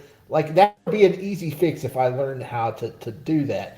Because it's the same as like I wanted to do. I wanted to get that big $50 Hulk statue, but you can see the crack around his head where they attached it. If you get some of that, that epoxy or whatever, and fill it in, know how to work it, and you can paint over it, it's fixed.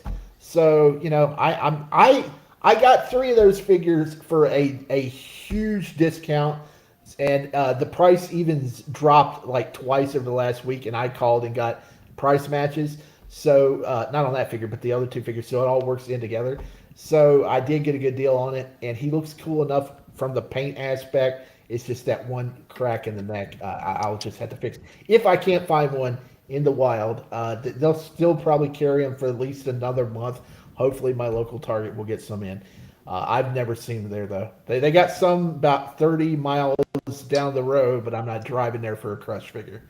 Yeah, it sucks when these companies do that, man. Like they don't care about the fans enough, and just everything is like.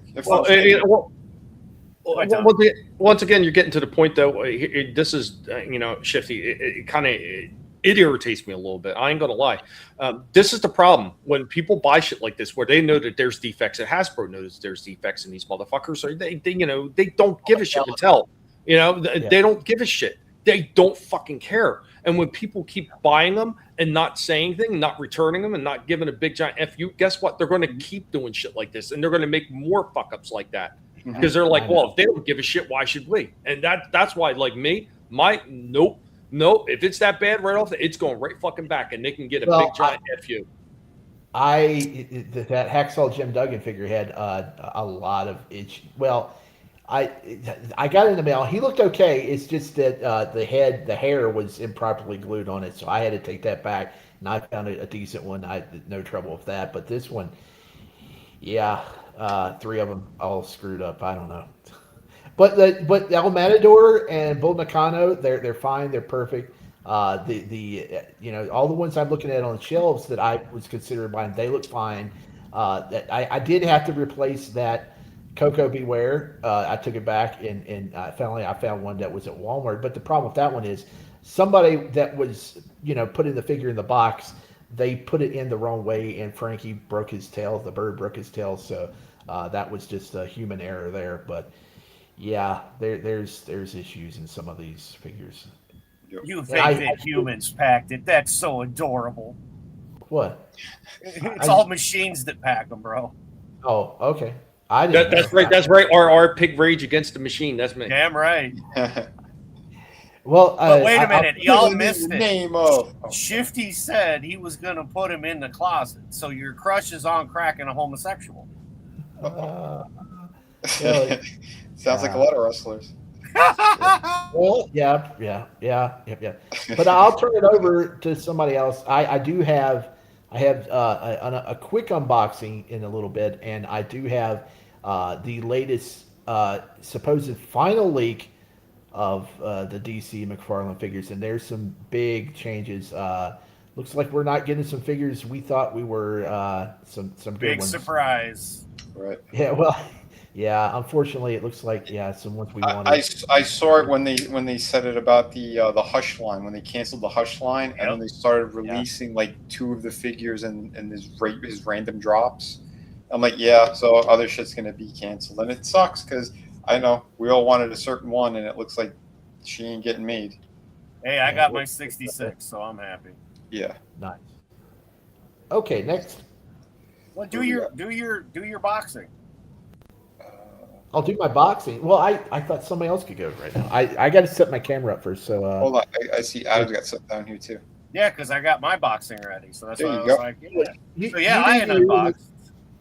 Well, I was just trying to give you so you could be done. But yeah, go ahead and get set up. Oh. But yeah, here's mine's just pictures because I was smart enough to take pictures ahead of time. So we had something that I opened up, but it's not in order. So we're gonna go from here to look at that. Two-Face. We got some Two-Faces going on. It's a lot of Two-Face. It's a whole lot of Two-Face happening right at once. And then we've got, the King Batman that kills all, because you have to have that somewhere. And I thought it looked pretty good there with the cloth Dark Knight backing there. Yeah. And then here we go with Jokerized Green Lantern John Stewart. So, I think that looks pretty well for Mattel. And then, sorry, it's jumping on me. Of course, we have the Cesar Romero style with the Jack Nicholson 3-pack, which I thought with the Jokerized Superman with the bang. Yeah, those look good together. Those two. Yeah, I thought it worked out pretty good. And you got the Flash running, which Vinnie, you got a video on that, to make you laugh, and it worked. Mm-hmm. There we are with Jim Gordon, of course, in the center with all of them after I moved the Two-Face, so that we have the original Build-A-Bane figures. And then, yes, we do have the Jokerized, though you can't really see him so well, Dark Knight as well. But we do have at least Jim Gordon up there. I did get him. That was cool. Yeah. And see, like I said, everything's off. There is the Mattel line, all Jokerized, mixed in with the McFarlane line. Sweet. So yeah, that's there it is with the lights, give you the coloring a little bit better. Mm-hmm. So Superman's over there flying. They're all Jokerized because oddly enough, they come with faces that clip on, not removable heads. So the face just goes over the pre-existing face. So I thought that was actually kind of cool because you don't got to worry about plopping off a head. So they're wearing them all like a mask. Yes, they are. It's like they actually got gas, buddy. Yeah. So I was like, okay, that works. And then there we've got Catwoman, although it's a little dark, next to the '89 Batman. Oh yeah. So, and then we've got the flashes running because, again, it was pretty funny to throw those together. And then more, just an overhead view of everybody hanging out. Mm-hmm. Doesn't Superman look so happy being chained and Jokerized? I mean, look at him. He's smiling. He's got just a shit-eating grin on his face. He's happy as a clam. I never saw that one anywhere. I could not find that guy. Got him online both times, buddy. Nice. Of course, the Dark Father hanging out on top of Superman that's Jokerized. I thought that was rather fitting. Mm-hmm. Got some lovely Vinnieart tied in there, which just wait, Vinnie, there's more of you to come. Giggity. Damn right. And again, we're going to have dark and not dark. So, that way it kind of gives you a little bit of, shows off your beautiful line work along with the McFarlanes and the Mattel line. And I didn't check these before doing the photos. I just threw them on here because it took 2 days to upload everything. But hey, it was worth it. There we go. There's all the colors. Dude, yeah, that setup's great. I am surrounded. That's the one thing I will say with how big he does the boxes. At least the blue really makes all those characters stand out. It does. It really helps. And then here we go with a little bit less lighting, just because, again, just to give everybody an idea of the collection and how huge. That's right, it's huge. Yeah. I'm surrounded. Huge. It's so huge.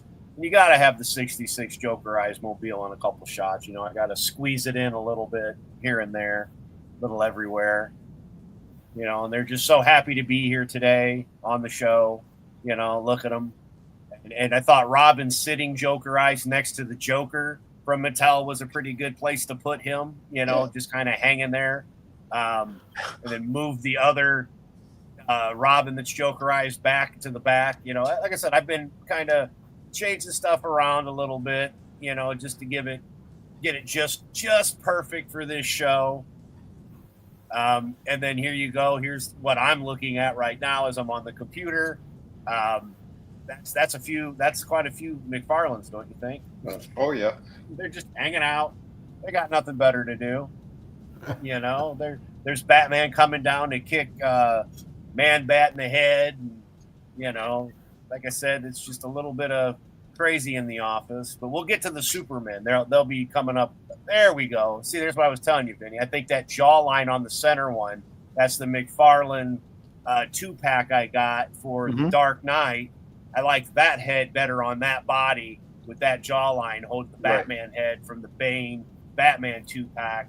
The body to the left with the Christopher Reeves head is the one Tommy got me, which is the Hush Superman. And the middle one is the Hush Superman head on it.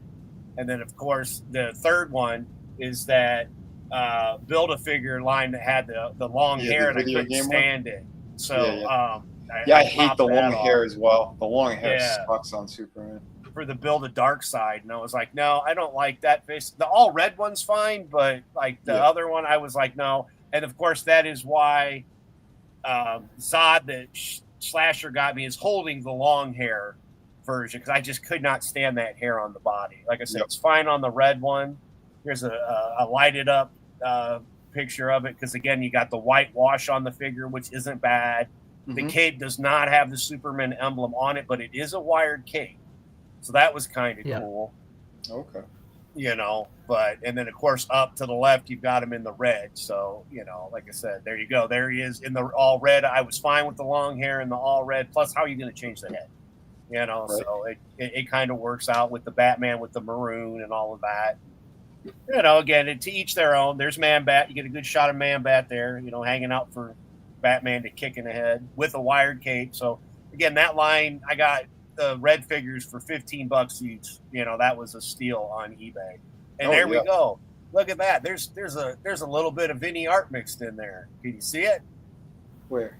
Hey, what's going on, Pop Culture Mechanic, man? What's up, man? Hey. And then here we go again with them flying up above you so you can see what's going on. A little bit of a different angle. That was a Mattel Superman, I think, the black and silver one. Wasn't it, Vinny? The wannabe Henry Cavill one? I think it was. Yeah, so I think that's the Mattel one. But yeah, that's the one that Zod's got kneeling before him, as should be, with Damian Wayne, of course. And Bruce's father from the Flashpoint cartoon or animated movie, if you will. Look at the leg difference in that. I didn't realize it until I just looked to the left, but look at them little itty bitty Hush legs versus the return legs. That's hilarious. That's good stuff. And look, right there. There's the Vinnieart again. Look on the middle shelf, Vinnie. Do you see it? Do you see it? Do you see the business card? The business card. Oh my god! Yeah, I need a magnifying glass. I know. I didn't zoom in, but you're always peppered in and hidden a little bit, in all of my I appreciate the support, brother. I appreciate the lovely artwork on top of it. We've got a little bit of a mixture of everything. We got all the Banes hanging out with the poo-poo clay face. There we go. Is that a little bit better? Can you see it without the magnifying glass now? Look at that. We got Star Wars with Star Wars, buddy. Through the Woods. Nice. I got to figure if I'm going to show my stuff off, I got to pimp my buddy out, a little bit for all his artwork. And do it right. Yeah, exactly. And here's kind of more of the shot we've got, of course, Scarecrow with the Jokerized Scarecrow, and then, of course, the Dark Knight that is Jokerized. But here we go again with mainly just showing off the top three because I think that's a hell of a setup the way it turned out with those guys. Mm-hmm. Looked pretty, I had it in my brain and it worked out. Decided we're going to go red. Joker's loving it as it's all red. Superman's got no power because it's all red. Just because. Then we go green. Like I said, just a couple different. It's kind of amazing when you go from the different colored lights. Don't worry, I only did these ones, these two colors. We only went red and green. But it's super cool. Yeah, it's just the way it goes. It's one of the things I get to enjoy. Again, showing these off with you guys with the different colors. Even the Banes, they're hanging out and partying. Disco lights. Your cards glowing really nice. There we've got Robin with the gun that I painted. So now it's nice and silver since we're black and white. So that's that chrome, the auto pen chrome brush. Yeah, so Robin with the gun while Batman's doing his Batusi. That's right. Yeah. He's doing the Batusi. He doesn't know what else to do. He's about to shit himself. He's like, no, Robin, don't do that. Oh my god. But yeah. And we've got the Jokers in the background, again, laughing because Robin's got a gun. A couple different aerial shots. There we go. Now we're getting to the rest to the right of me. This is the new setup as of for right now with all of the Deadpool, Wolverine stuff that I've gotten. There is a new figure that is sitting next to the Captain America and next to Colossus, but we'll get to that. It'll zoom in. There's another shot of it with, again, going out the window. I am running out of room. Like, I thought I was running out of room before. Yeah. And I am really running out of room. I don't even got window now. Jesus. Hey, look at that. It's a Spidey. Surrounded by caps. Which Vinnie sent me that for my birthday next week. There he is. There's an up-close person. I wanted to get the overshot before I zoomed into this one. But yeah, so there we go. I mean, I think it works. You got Spidey again, surrounded by some Captain Americas and then Venom, There we have the Savage Silver Surfer next to Colossus, who's throwing Kitty, and it's all good. It's all good. Of course, we got the Punisher Patrol going on. And those are great too. I like those Age of Apocalypse ones. Those are beautiful. Yeah, it's all Tommy's fault. He had to send me the Cyclops one, and I had already had the Magneto one because that was the only one I was going to buy. No, Tommy had to send me, and then I had to get the rest of them so I could build the Colossus that freaking big. Well, you know what? I told a couple of you guys that like early on, like, are you sure you don't want me to get you more? Get more? I see this, I see that. I even asked Captain Vincenzo over there about the freaking Kitty Pryde one, Shadow Cat, and he was like, no, that's fine. But Vinny's a whole, but I don't need. And then he's like later on, I really want that one. And I was like, yeah, well, too bad, it's freaking gone, Sucky. You missed the boat. That's not exactly how it happened. It was like, enough. It was, do they still have them at Ollie's? And you're like, I'll check. And then you went as far as I'm concerned, that's the way it happened. So, yep. Yeah, I love how you embellished that story, man. Not at all. Look, we got a little Through the Woods, we've got a little bit of City of Venus there, Vinny. Look at that. But I like it, Captain Vincenzo. I think I'm gonna go with that moniker now. You can get yours today. I've gotten mine, but we've got, City of Venus is right there. Look at that. Whoa, blown up even. Look at that. Just so we can show off the figures in the back that you didn't really get to see earlier. Right. We got figures from the ceiling. We got the flashes that are running, and that is the Jokerized flash in the front, and the ones two behind them. You know, it's actually kind of funny because the Mattel line is 6.5, where McFarlane's are 7. So there's really not that much of a difference when you do something crazy like I did. Yeah, because I see everyone's putting those the Kid Mattel ones in their Marvel collections. Yeah, they're like perfect height for them. I thought you were going to say they were putting them somewhere else. I got so worried. Oh, geez. I'm not McFarlane. That's the guy with the pickles. Oh, so that's where Todd stuffs them. Ah. Okay. Now we know why those figures looked all kinds of melted. Yeah. So not only do you have the Joker stuff, but look, we have more of Vinnie's stuff on the very top left. How about that? Like, hell yeah, man. You got the standee. Yes, the standees, and I've got 2 of them. They're facing each other because why would you not do that? Exactly. And then since Shifty's got to whip out his figures, I might as well whip out some of mine. So there's the wrestling collection, of course. And we have the Hulk running away from She-Hulk. I'm sorry, that's funny. I don't care who you are. That's funny. See? Get the hell out of here. Smash. Standing on the Godfather hat. It doesn't get any funnier than that. And again. Let's see. There we go. Yep. Good stuff. Yep. And again, just there's a couple of the Batman so that you get kind of the view. There's the Bat boat that you got me, Vinnie. Yep. Right there. That was when I saw it in stores, I'm like, yeah, I don't think Adam has it, so nope, I did not. Got the Superman off to the side. We've got the Legos in the closet, but there's no door, so you don't have to worry about them being homosexual. Comics and a wiener dog, so there you go. A couple more of the figures. There you go. Scott Hall on the corner. There's the whole room from the side. There we go. There's the chair. Yep. Savage. We got Slasher. And that is it. There we go. We're leaving with the Flash running. Boom. Good stuff, brother. Hey. Yeah. Cool stuff. Heck yeah. Thank you, Vinnie. Yeah, happy birthday, Adam. That's right. Motherfucking Adam, you son of a bitch. Happy birthday. Happy birthday for this.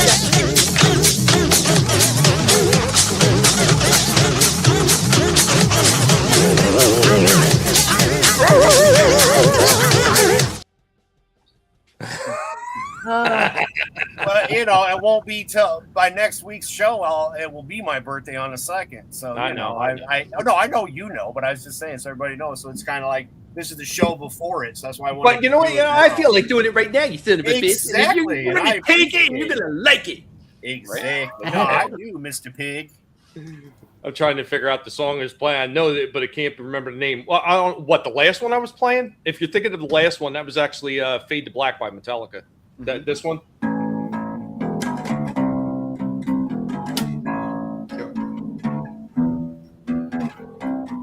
Yeah, that was "Fade to Black." Yeah, I may or may not know how to play a few songs. Real quick before we do anything else, I know we're getting close to the 2-hour mark. We're getting close to show wrap-up time. I want to play another one for Mr. Peter Cullen. So I think, I'm going to give this one. What was the one that I played? What was the first one I played? Shifty? It was a compilation that you played. Oh, did I play the first 2, or did I play One Shall Fall? Or I think so. I'm not the Transformers guy, dude. I don't. All right, I'm gonna play the Prime Link one. This is for Peter Cullen. In case anybody missed it, Peter Cullen did pass away, so we're giving a few nods throughout the show for him because awesome guy, incredible character, like not just Transformers, but everything else, Eeyore, to all these other ones like Pirates of Darkwater, like all these other franchises you probably never even knew that he take part on. Just amazing guy. And this one's for Peter. We are the Guinea Pig Collective. All will be assimilated. Resistance is futile. Autobots, it is good to see you all. Who are you? I am Optimus Prime. Where are my hands? I am Optimus Prime. What makes you think you're better than me? Have hands? Ha ha ha. I also have the Matrix. That's okay, buddy. We are still Prime, till all are one. Yeah, so there we go for Peter. Oh, Pigmation. I thought you meant a clip package. I thought, yeah, okay. I got confused. I'm confused. Did I play 1 or 2 earlier? I never saw it. I know I did the Prime versus Prime one, but I couldn't remember if I played the last one or not. Oh, I don't know about Pigmations. I don't remember you playing Pigmation. You played a clip package of his clips from Transformers. Oh, like this one? Dinobots, destroy Devastator! Me. Megatron must be stopped, no matter the cost. Those ones. That's what you remember. Yes. That's what I remember. Yeah. Awesome. So I wanted to show one other thing first before, like I said, we're getting close. We try to wrap this up under 2.5 hours as best we can. I want to show one other thing real small. This is what's coming soon on my end. So there's some interesting ones here, guys. Some interesting ones. I had to move some money around, sell a few things, and I have to sell more because, I still want to go up and help Slasher's mom with, stuff and everything. I'm still waiting to hear from somebody else to coordinate, but here's what's going to be coming soon. Some of the stuff that I did manage to pick up.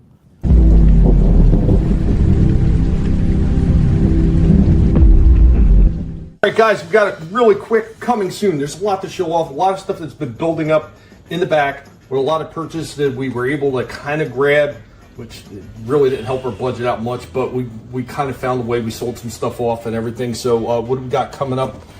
We do have Astro Train here. This is one that I've heard a lot of bad things about, so depending on how good or bad the review is going to determine whether or not Astro Train stays in his house or he gets returned. Of course, we also have the one that Vinnieart had sent us with the Studio Series 86, or shall we say Transformers the movie version of Cliff Jumper. And with that as well, we also picked up a Swerve. We got this one at a Walmart, got it on discount because it was already open in the package in the store. So we got a substantial discount on that one. So that was a pretty good pickup for what we got right there. We also managed to get this guy right here. There was a slight break on him. So we got the version 2 of Storm Shadow. We also got this one, a big old freaking $17.99 clearance at Ross. And we got Old Man Raphael from the NECA TMNT line, which, if you find these ones out in the wild, you better get them now, because as the license is shifting over to Mattel, guess what? There will be no more NECA Turtles. That's going to be a thing of the past, so you want to get them if you can find them now. And then the last thing we did pick up is we picked up an Undertaker figure. Man, the Ministry Taker, I don't know why, he was always my favorite version of the Undertaker, and when I seen that they put this one out for the Superstars line, had to get that one. There was no questions asked. That one was definitely being added to the collection. So there we go. This is all the coming soon on Plastic Junkies.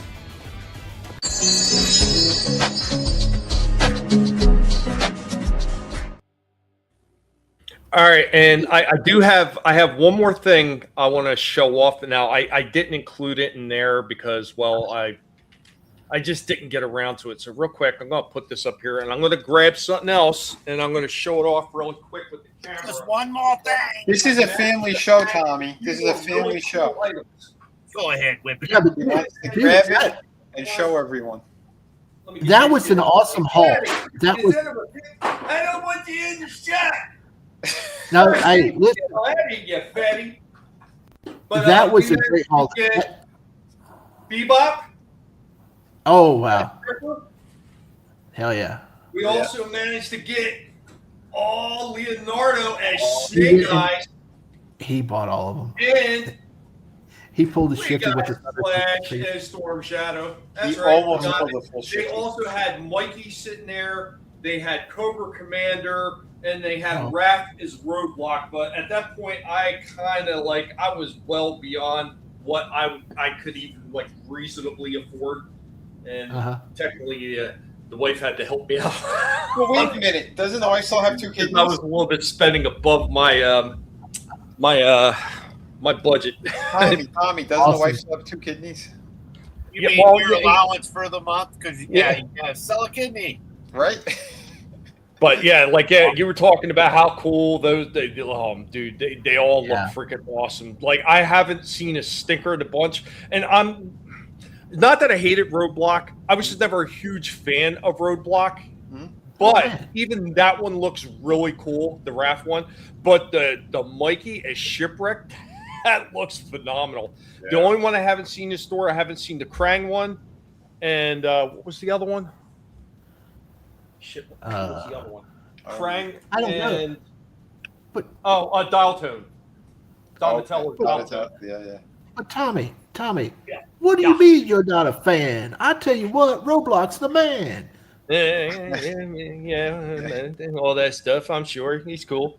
Right. He wasn't one of my favorite. I mean, there was quite a few Joes that I was like, they're all right, but I didn't really care, just the way it is. Dial Tone, I kind of liked because I had the original figure. So he obviously, cool. If you had those figures as a kid, they're going to resonate with you a little bit more. But dude, man, for the price of those 3 right there, that's the cost of a freaking mid-sized Transformer, just about. Yeah. Your Voyager class is 42. Yeah. 1 figure, 3 figures. You tell me where I want, and this is why I get really, I'm getting kind of sad. It's the end of another era with the loss of Playmates, because I'm telling you, I already looked at it. They will be filing bankruptcy.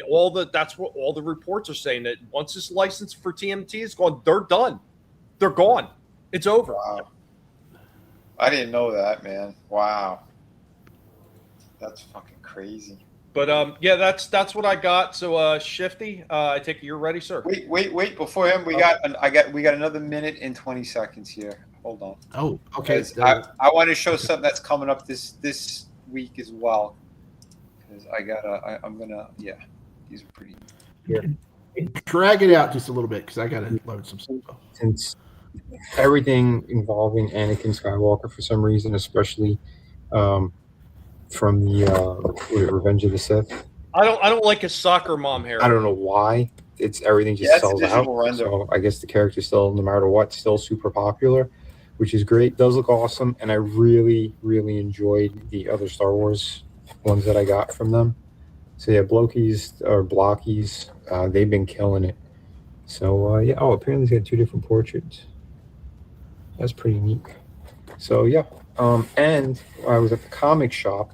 I finally got my hands on the Rivals Invisible Woman.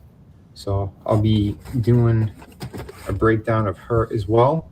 I've been looking forward to this. I'm gonna have to cancel my pre-order that I had on Big Bad, but that's all right.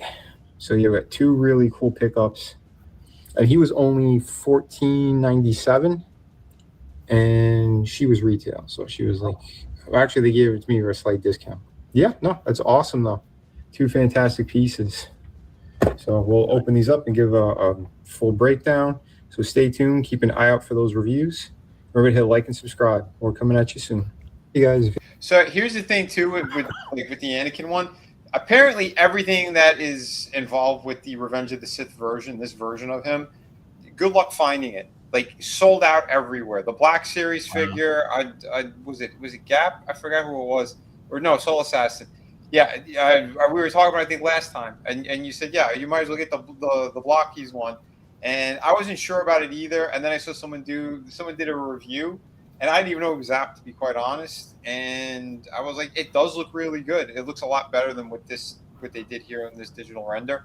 But I was pretty impressed with it. And then I saw it in Walmart for freaking $14.97. I was like, dude, under $15? Like, are you shitting me?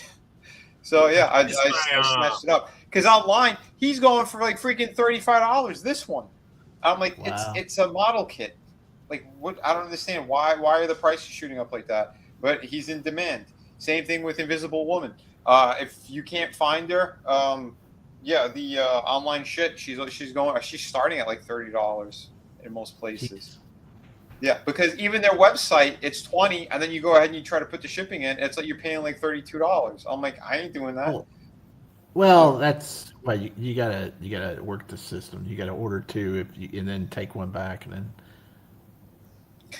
I just went to the comic shop. They gave me a discount, so I got mine for $19. Oh, that's good. Yeah. Yeah. So I was happy. Under $20, then I have to pay for shipping or nothing. So there you go. So those are coming up, I guess, this week. I'll be doing my reviews on them. So yeah. Spoiler alert: I did build the Invisible Woman already, and she is pretty damn awesome. I was pretty impressed with the damn thing. But yeah, nice. Anakin, I haven't touched yet. Yeah. Okay, Shifty. Okay. Make me large. What am I blowing up here?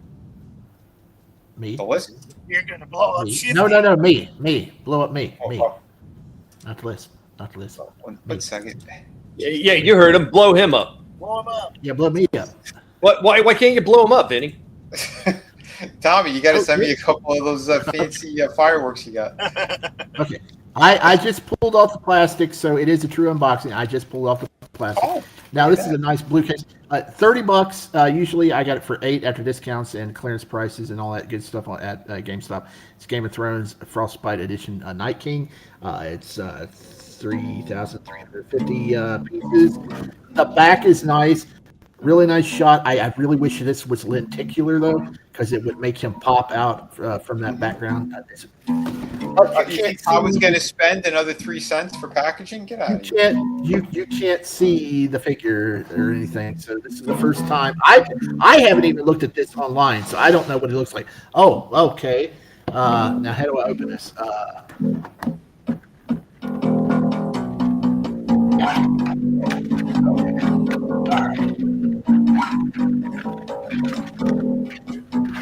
Oh, this is all plastic too, so that's a nice case. Oh, he looks kind of neat, I don't know. Yeah, he kind of looks like shit. Hey, the base is cool. It's got the Game of Thrones on the cards. Cool. The ice weapons are cool. He looks all right. I may paint him. I don't know. He just looks kind of bland. I don't get the I don't know. I don't get what were you expecting. He looks like a nice queen. It looks just like the ones I got in the window. Like I told you, it's the same plastic, the same coloring. Yeah. You know what? Go back to that face real quick. Dude, is that just me or does he look melty? Is there any definition to that? Because it doesn't look like it from here. There is. It doesn't have a good light on him. Yeah, because I can see the definition in the chest and then like the I don't know what they would call there's that. Dry like, brush, there's a white dry brush on top of like. Yeah, there's white.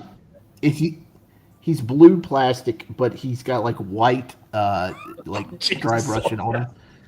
I think it wouldn't take too much paint. Well, it would. I don't know. I could paint him up easily, probably to make it just paint it black and then go over it with some white. And then the face, I would have to paint the eyes up, but I think I can make just him sound so racist right now. I want to go over him with some light. He's clothes. His clothes. For $8, this isn't bad. First, he wants to do for $8. For $8, this isn't bad. I can customize them up. I don't know if I'll go underneath the skirt because, you can't see underneath there. But I don't know. So you were trying to look under the skirt? I don't. Hey, listen. I don't know. Just for the box alone, the plastic box, I think that's cool. I'm glad I didn't pay more than $8, but yeah, it's okay. For $8, yeah, you can't really complain that much for $8. Yeah. So, yeah, that's it. That's my big unboxing. He's a dancing Let's queen, go to the only list. 17. Yeah. Let's go to the list. Okay. Where's the stop button? Okay. Hold on. Let me turn my camera this way so I can't see. I can't see. Why'd they put Mary Shazam? Isn't Mary Marvel? I don't know. I can't see. Okay. It's a Shazam girl. Yeah, Mary Marvel. That's what it is. Yep. That's what it's supposed to be. Yeah. My eyes are bad. I can't see. Val Zod. Don't know who that is. Batman versus Al Ghul. Yes, 2-pack. So, the deluxe. Yeah. No, sorry. Go ahead. Yeah. No, I go ahead. Batman and Robin. Oh, that's Batgirl. Yeah, that's Batgirl. That's Alicia It's Silverstone. Batman and Ra's al Ghul, it looks like. Yeah. Yeah. Well, yeah, but the one that down from that is the Alicia Silverstone Batgirl. Gotcha. And Penguin. I don't know what Batman this Returns is. movie Penguin. So I got a feeling.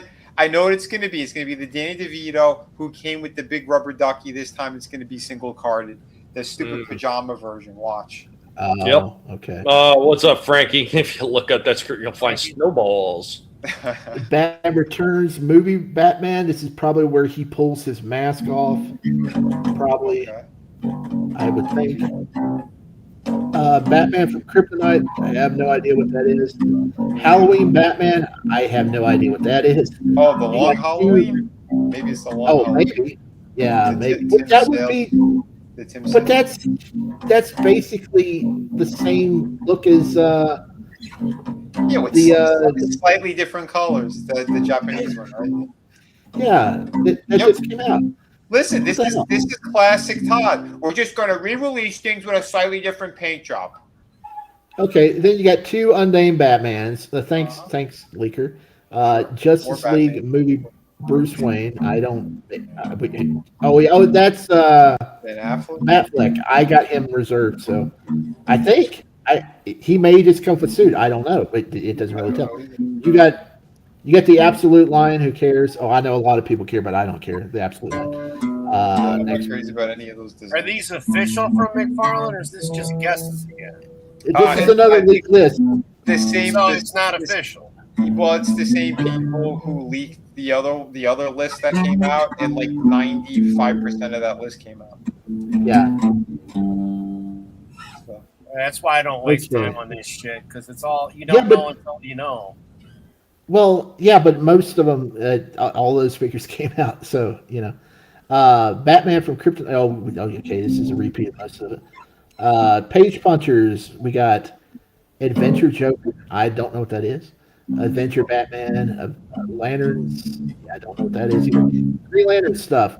Okay, now down at the bottom, you got Marvel. You got Wolverine and Deadpool. So these may be the first of the Marvel figures, not statues.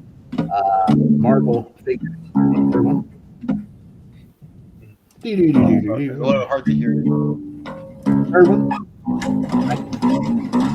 Okay. Tommy, if you can tone it down a little bit. Oh yeah, sure. I got you. Yeah, louder. That's not well. I can't hear. I'm sorry. Okay. All these are just NBA stuff, Mortal Kombat stuff, all that stuff. If you're into that, I got a War. We got a Kratos. We got a Zeus. We got a Elite Edition Kratos. Who knows what that is? So, okay. I'll tell you right now. Then that's the Greek. That's the Greek line. If he's got Zeus in there and he's doing another Kratos, then yeah, he's doing the ones from the original. Oh yeah. The original games. Which that you're gonna have to step it up then. Yes, you have to do it right. You can't go cheap like you did on this fucking Ragnarok one. Oh come on, Vinnie. He'll go cheaper so he gets more money for pickles. Oh no, that's terrible. You were just called an old man. What's that? Okay. And okay, here we got what? Turn it down. You kidding me? Metallica, Soundgarden, all that shit, man. I grew up on all this. Okay, down at the bottom down there, it's Clark Kent. This is supposedly that '78 version where he's pulling the shirt open. Of course, he's gonna make it an elite edition because he's a piece of shit. But I just don't. I can't picture in my head how it's going to look as a figure because he's pulling his shirt open. What? Yeah, how are you gonna do And then we got another DC Elite Batman. Of course, it doesn't tell what that is. There was supposed to be a Val Kilmer Panther suit from Batman Return or Batman Forever, and it's not specifically listed here. Okay, last one. Okay, we got Wolverine, Deadpool, and these are the You're saying it's 1/10 scale? Yeah, there's bigger ones, and these must be statues. They gotta be Wolverine, statues. Deadpool, yeah, they gotta be statues. I don't think maybe he isn't doing the figures until next year. But you got these Doomsday figures. Well, see, these are Doomsday statues from the movie. Okay, this is the big thing. Gotcha. He was rumored to be making the Wesley Shipp figure for the Flash and the Linda Carter figure, and it was on all the leaks leading up to this. But then we heard during the last batch of leaks that they were going to cut stuff left and right because the time frame was getting down to the nitty gritty. So it looks like, unless he does like a great big huge surprise at the end, like here's your Flash, here's your Linda Carter, it looks like we're not going to get it. Have a good night, Gap. Have a good night, man. Later, Gap. That and Val Kilmer, unless Val Kilmer is one of the many Batmans that they didn't really tell what is going on with. But God, you know what? I don't know if you caught this one, Shifty, and I was talking to Vinnie about it yesterday. So they on Big Bad Toy Stores, they actually got a new Doomsday with Mafex. Oh. So they got the combo Superman and Doomsday, and let me tell you, leaps and bounds better than anything McFarlane has ever put out. Like holy shit, it looks just tremendous. Yeah. But that's DC. Yeah, that's the Doomsday DC stuff. He was talking about the Marvel stuff, the Doomsday movie. Yeah. Okay. I thought. Yeah, I see Doomsday. I'm thinking of I got you. But those Mayfix ones look fucking beautiful. Dude. Yeah, their biggest problem is they're so damn expensive. They are. Even some of the Marvel ones they've done, like the Venoms and all the other things, they're tremendous looking, but they're just so damn expensive. I mean, there's other companies like the one I keep forgetting who they're called, the one that's doing those little miniature Judge Dredd figures. They absolutely look killer, and they're not really overpriced. I mean, granted, they're smaller figures. They're only 4 inch. It might be Haya Toys. I don't remember. I don't think it was Haya, but it could have been. I really thought it was a different company because I didn't recognize the company at first. Okay, gotcha. So I know that one. The ones who've been doing the RoboCops that are super small, but they're very articulated. I know that they had a bunch of licenses too. I'm pretty sure Judge Dredd's on there, but it could, like you said, it could be another company too.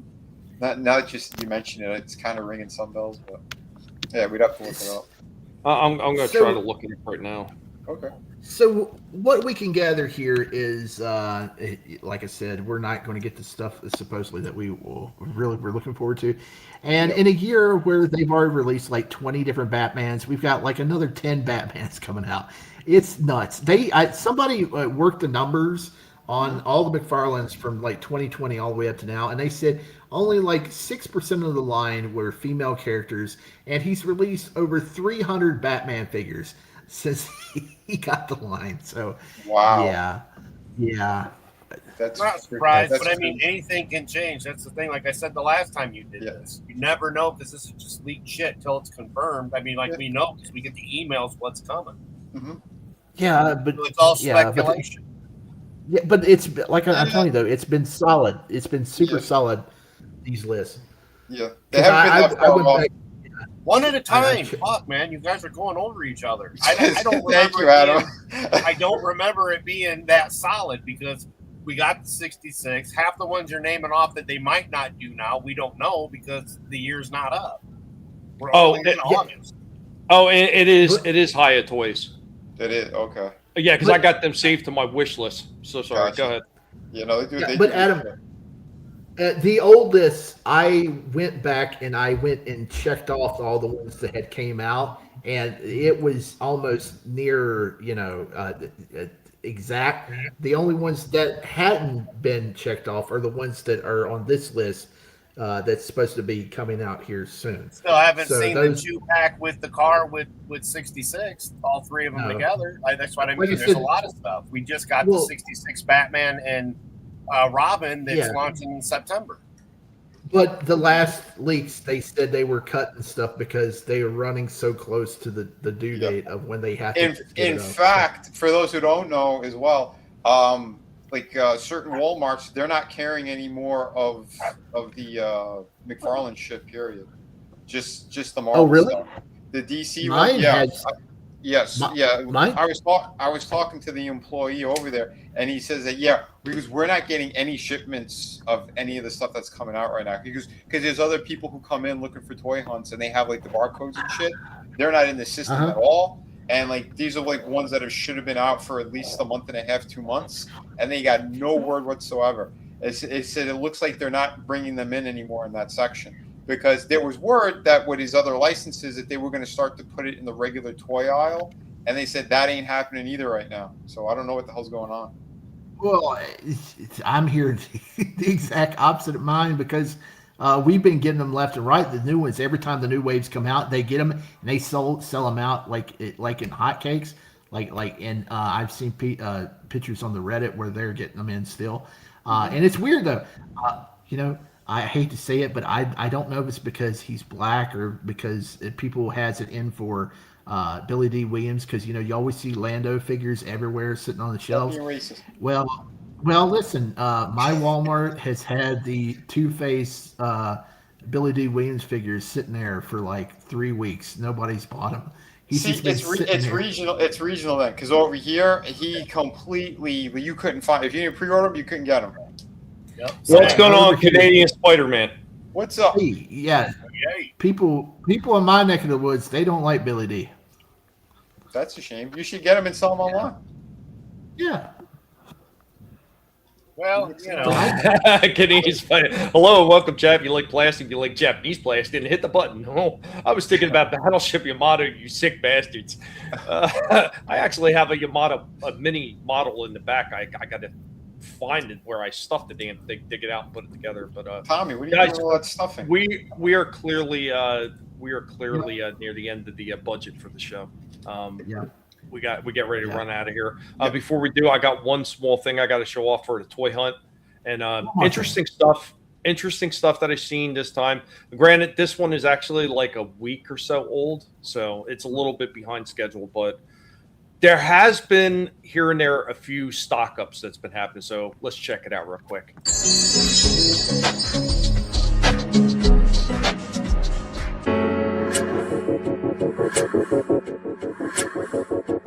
Checking out one of my other targets. They got a few things right here from McFarlane, Batman, Hawk Girl right there, and then Poison Ivy. Then they got a whole shelf thing over here, but it doesn't look like there's going to be much more beyond this. This is pretty much it. Like everything else is like the few things they have in here are cards. I got a few of the clothed things like the clothed penguin and the Catwoman, but yeah, I'm not seeing much of anything else. Got like one random figure over here. That's it. That is it. Wait a minute. Hold on. There's a few more things over here, but yeah, not a whole lot to write home about. I mean, wow, it's pretty sad. Texas Chainsaw Massacre. That big old armadillo on there. Welcome to Derry. We've seen another place. Art Clown.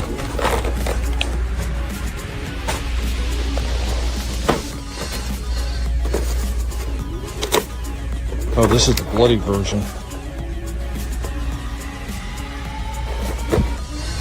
And that's kind of neat, but really, other than that, that's it. And I got a few of the smaller things, like the Ben Cooper style. Got Jason, Ghostface, and they got the Fiend, and the Misfits. Yeah, that's it. What do you say about this, Gizmo? Anything? Even Gizmo's got nothing to say. Even Gizmo's given up. The ever-shrinking NECA, Texas Chainsaw Massacres. Got a couple different ones here. One for the 50th.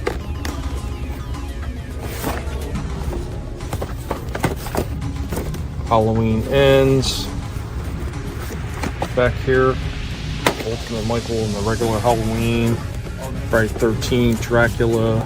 Halloween Curse of Michael Myers. Terrifier 2, Thanksgiving. Creepy. Predator 2. First Terrifier, Art the Clown. Alien Ultimate Edition.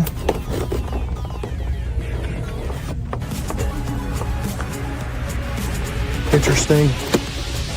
Ghostface Inferno. And Predator Hunting Ground, the Samurai.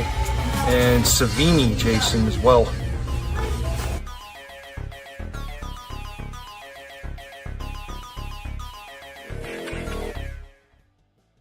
Oh, nice. Yeah, the Savini one. Man. Yeah. I seen that one, and I think it looks all right, but it's like, I mean, there's like quite a few things in it that I'm not impressed about because I've seen somebody do an unboxing and a rundown of everything, with the thing. It's kind of based on the video game, and I'm like, I don't know. I love the skin in the video. That's what it is. Yeah, it's based on the video game, from what they said. Yeah, one of the skins. I'm just not super impressed. It's just, and I love Jason, but it's kind of like the Jason Goes to Hell. I looked at it and I was like, I think that's going to be like the part 5 one. I'm just going to have to pass on that one because it just looks bad. Mm-hmm. I mean, that look from that movie was pretty horrible to begin with, anyway. So yeah. The only one I have, Ronnie Jake? Yeah, the only one I have, I think, is the Freddy versus Jason one. But, most of the other ones are cool. I mean, there's problems with them. One leg longer than the other, but that's NECA. What are you going to do? That's NECA. But it's okay with Jason because he's a zombie, so that's fine. Yeah, but that's it. We're trying to keep these a little bit shorter to try not to to kill ourselves every single week. Plus, once again, I want to thank Pacific 414 and Baron Orman Tog for having me on earlier, talking about Peter Cullen and his passing. Just an absolute terrible loss. But I got to see how I'm going to feel. It's been a pretty rough week for me. I mean, it's been a pretty rough couple months, especially I still haven't finished Indy's final resting place. I am working on it, and I'm working on the music video for Rorschach, for Helmet, and now Indy. So it's going to be a triple pig send-off when I do the memorial for all 3 of them. It's just never ends. It never ends, but I'm hoping that's it. There is, like I said, once again, there's a new pig, so there will be a naming video coming up pretty soon for him. This pig, he was named automatically. Vinnie knows the name. Vinnie just about guessed it right out of Jump Street when I gave him clues because it was pretty right there, and I explained it. And I'm like, dude, he fits the bill for the name. But he's a cool looking little guy too. I'm sure he's going to look really awesome when it gets bigger because he's another Bissinian like Helmet and Indy and Cringer were. So nice. It should be interesting. So as always, guys, thank you for jumping in. Everybody that came in a little late, hey, thank you for stopping in as well. Remember, stop in every single week. We do 7:45 on every single Thursday. And then Saturdays, I usually do the old school toys, talking about all the old school franchises and everything we love so much. That one's still on a what if schedule right now until I can get everything down, until I get caught up with all the other things I have to do, including some of the older projects that I promised all you guys years ago. I haven't forgotten. I'm just having a hard time getting everything the way the computers been. But I'm going to go ahead and I'm going to give these guys the opportunity, let you know what they got going on and any final thoughts. And we will start off with Listen to me! Get me out of here, you fool! Too late, fools! Say nothing, Baroness. I saw the entire catastrophe. Hey, what's going on? Had a good time tonight. Yeah, good show. If you follow me on X, I've been shadow banned. That's why I've been invisible, and I may never get back on there because our friend Piper, she was shadow banned a long time ago, and they don't never turn the switch back on for you supposedly, but I don't know what I did either. I don't know. But Sunday night, 8 o'clock over on the Real Review 3000, we got Jackbox Fun Night, and the weekly wrap up where we play What the Dub. We do some Jeopardy. We do some Jackbox games where you can get in the chat or get in the game if we have enough room. Have some fun. This week's theme is we're going to pay tribute to all of the recent people that passed away between Dolly Parton and Tim Curry and of course Peter Cullen, and we'll have some special avatars in tribute to those great celebrities and people from our childhood. So check it out Sunday night, 8:00. Awesome. Thank you, Shifty, man. Always a pleasure, my friend. And with that, we are going to pass it on over.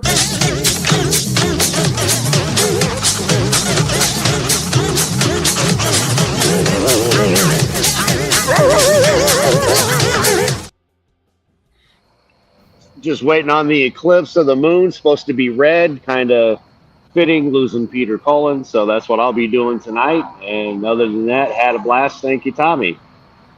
Thank you, Adam, man. And yeah, watch out for that, man. Bad omens, buddy. No, thank you. Appreciate it, Adam. Thanks for coming in and hanging out with us and having fun as always, my friend.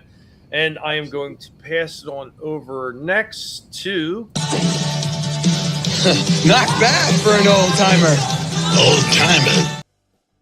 Guys, thank you for being here with us tonight. It means a lot. You can spend your time anywhere, choose to spend it here with us, and it really is appreciated. Everybody, of course, that has a wrench that's sitting up in the chat. Remember, if you haven't been able to, or you haven't gotten enough people stop by, remember, you are a moderator on my side, so you can post your links. And by all means, do that.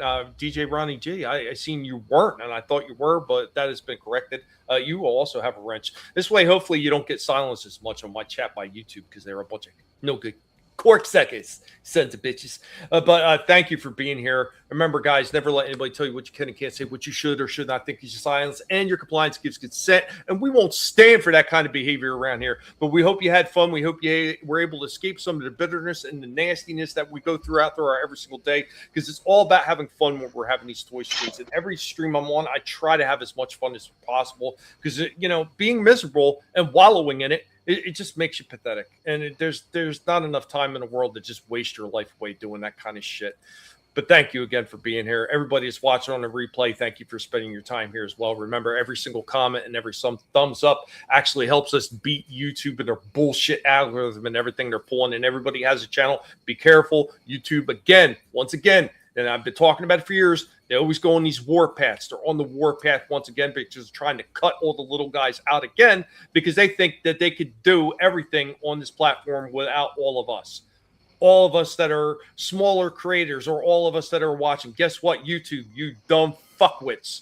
Without us, your platform doesn't exist, and it would have never existed. So go ahead and keep pushing all of us out, and then you will go down just like MySpace did. So fuck off. And with that, we're going to hand it on over. I'm just saying goodbye. Save your energy. So long. Here's one Starscream's been saving for you. That's right, everybody. Thank you so much for being here. And again, sending nothing but good thoughts and everything, and prayers to the families of, again, everyone who we lost, the last 2 weeks. It's just crazy. But yeah, I am going to be doing a whatnot tomorrow night. And yeah, RR, don't forget, I believe the package is coming tomorrow. So I think you're going to have to sign for it. So yeah, don't forget that. But yeah, I'll have some more pieces up tomorrow. I'm probably going to be working on a few more during the live stream, because it's basically what I've been doing. I've been auctioning off the artwork and doing live drawings. So yeah, anyone who wants to watch, come join. Come check it out. If you haven't signed up on Whatnot, I think if you sign up as well, you get I think it's like a free $25 or something that you could spend. I think that's how it works. I forget entirely, but yeah, definitely check it out. It's cool. And yeah, here, this is what it looks like. So when you get in there, you can do it either through your phone or through a desktop. So there you go. I got a whole bunch of stuff you could scroll through and put your little marks if you're curious on some of those pieces. You have the buy now button, so you can see some of the books and stuff we got on there. yeah, so please check it out if you haven't. Make sure to go to Amazon if you want to get Shadow of the Kraken, and Kickstarter if you want any of the other projects, or just buy it straight through Whatnot. I think it's a lot easier doing it through Whatnot, to be quite honest. So there you go, folks. Thank you a ton. And yeah, don't forget to like and subscribe. Get the word out about all this stuff and everyone on panel here. Awesome. God bless them. Thank you, Vinny, and thank you, panel. Thank you, chat, every single one of you. RR, Chaos, Hoy, DJ Ronnie G, Canadian Spider-Man, Bone, Soul Assassin, Padre, all you people. Katie for stopping in as well. Man, I'm not sure who I might have missed off the top of my head. Captain Fan Nerd, Frankie. I think I said Soul Assassin. Everybody that's been in here, Gap After Dark, all of you, thank you so much for being here. Could have spent your time anywhere, just spending here with us, and you guys are greatly appreciated. You will always be appreciated here, every single time. Until next time, guys, have a good one. Later, y'all. All are one. Absolutely.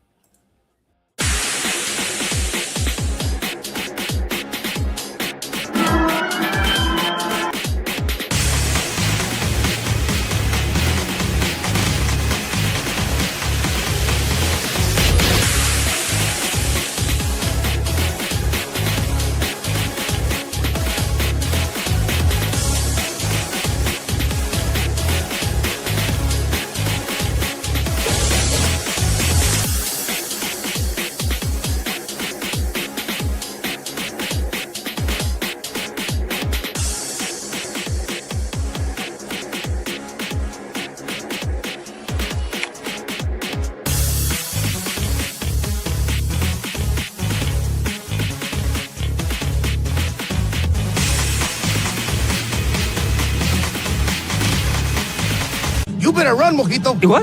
I thought you said don't move. That was before. Now, you run. Adios, amigo.